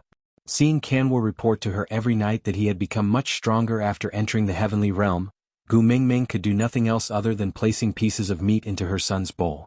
This morning the sun was shining brightly. Gu Mingming sat in the tree hole that Leah had dug for her, stroking Lee's large tail. Leah lay on Gu Mingming's knees, closing his eyes in contentment. Elvis leaned against the tree trunk, his gaze lingering on Gu Mingming. It was as gentle as the mottled sunlight, warm and dense. It's been 7 days and there's actually no next step. Gu Mingming whispered. Lee's fox ears twitched on the top of his head. His lips curved into a smile. Yeah, it's really not Cole's style. Elvis stretched out his hand and passed a cup of warm water to Gu Mingming. Then he said, he mobilized so many people just to send Burke right under our noses? Isn't he afraid that we will just kill him and end things once and for all? Leah nudged Gu Mingming's cup of water, indicating that she had drunk too little and should drink more. Seeing that her lips were moistened by the water, his gaze also became gentler. Gu Mingming must find coal if she wants to save Qixuan. So he purposely left his scent on coal so that we can use coal as a bargaining chip to lure him out and not kill him easily. Gu Mingming sighed and said, "Sometimes, I really don't understand why coal would go through so much trouble to do this. Kill you? Kill me? Or kill Elvis? No matter which one it is, Borg alone can't do it." Leah tapped Gu Mingming's little face with his finger and said, "Cole's character has always been sinister. What he seeks is not to kill but to torture. Take me for example. Back then I was as young as an ant. If he wanted to kill me he could have done it without anyone noticing. But he didn't want me to die. He wanted me to live and watch him take away everything that belonged to me. He wanted me to fall from the high and mighty Ninth Highness into the mud. He enjoyed the humiliation and inner torment of being stepped on by him even though I struggled with all my might." Gu Mingming facepalmed. "So Cole is a psychopath." Leah chuckled and nodded. "Yeah, you can say that. If torturing people is his hobby, then Ming Ming should be safe." Elvis said faintly, "If the person he wants to torture is you or me, then nothing is more lethal than snatching Ming Ming away. If the person he wants to torture is Ming Ming, then he must first let Ming Ming live." Out of topic. Hello everyone.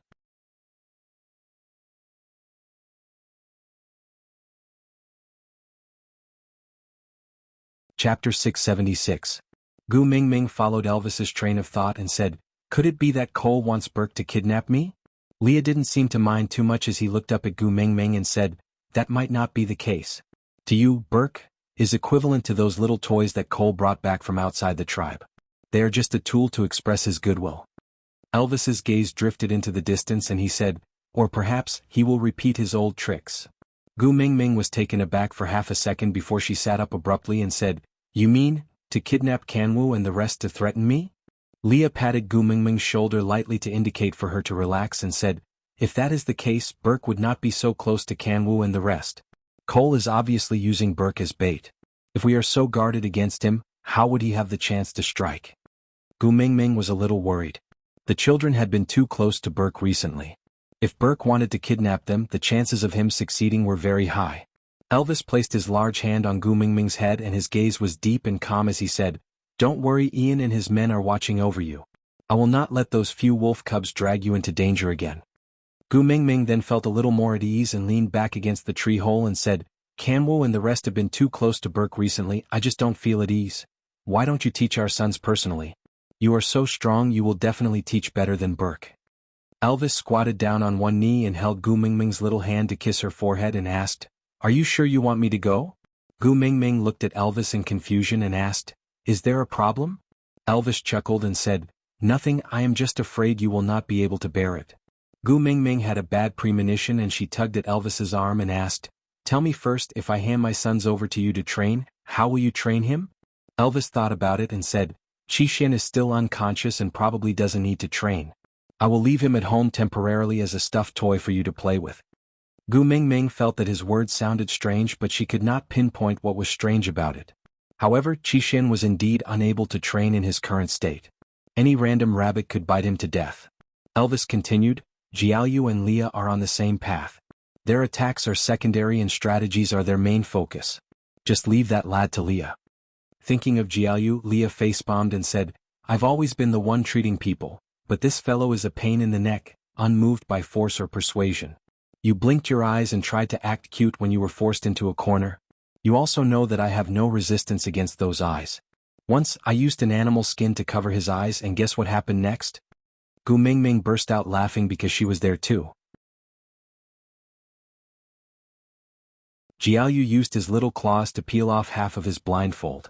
Biting his finger, he looked at Leah and asked, "Daddy Leah, are we going to play Polly today?"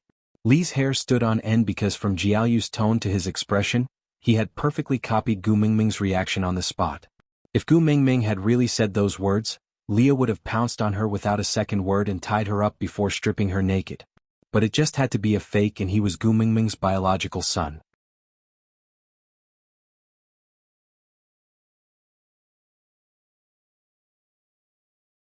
Chapter 677. Leah turned back to glare at Gu Mingming. You're still laughing? What have you been telling the wolf cubs all day long? Gu Mingming shrugged helplessly. I won't take the blame for this. These were the things I used to tell Sandy when I told her stories.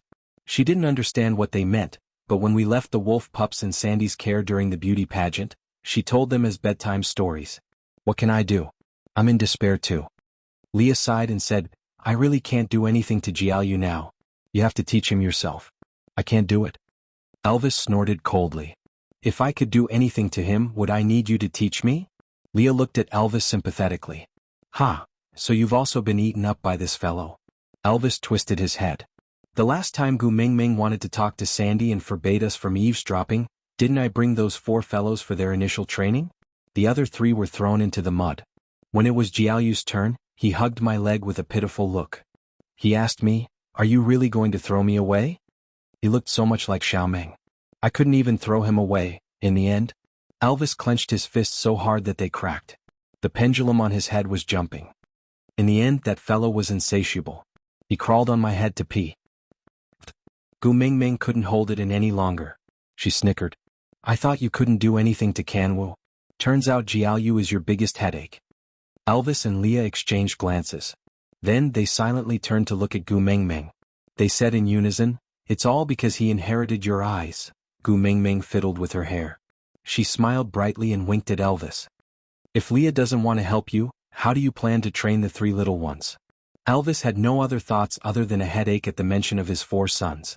Since the moment they were born, he had been regretting doing such a stupid thing. Those 4 fellows were sent by the beast deity to torture him. But Xiaoming loved them. Sighing, Elvis said, throw him directly into the wild wolves and let fate decide his life or death. Gu Mingming was taken aback. She scrutinized Elvis's expression, trying to find out if he was joking. No, not at all. This guy was serious. Leah held onto Gu Mingming's shoulders before she could open her mouth. His flawlessly handsome face blocked Gu Mingming's eyes and he said, Elvis grew up among the stray beasts and the training he went through was 100 times harder than what he had planned.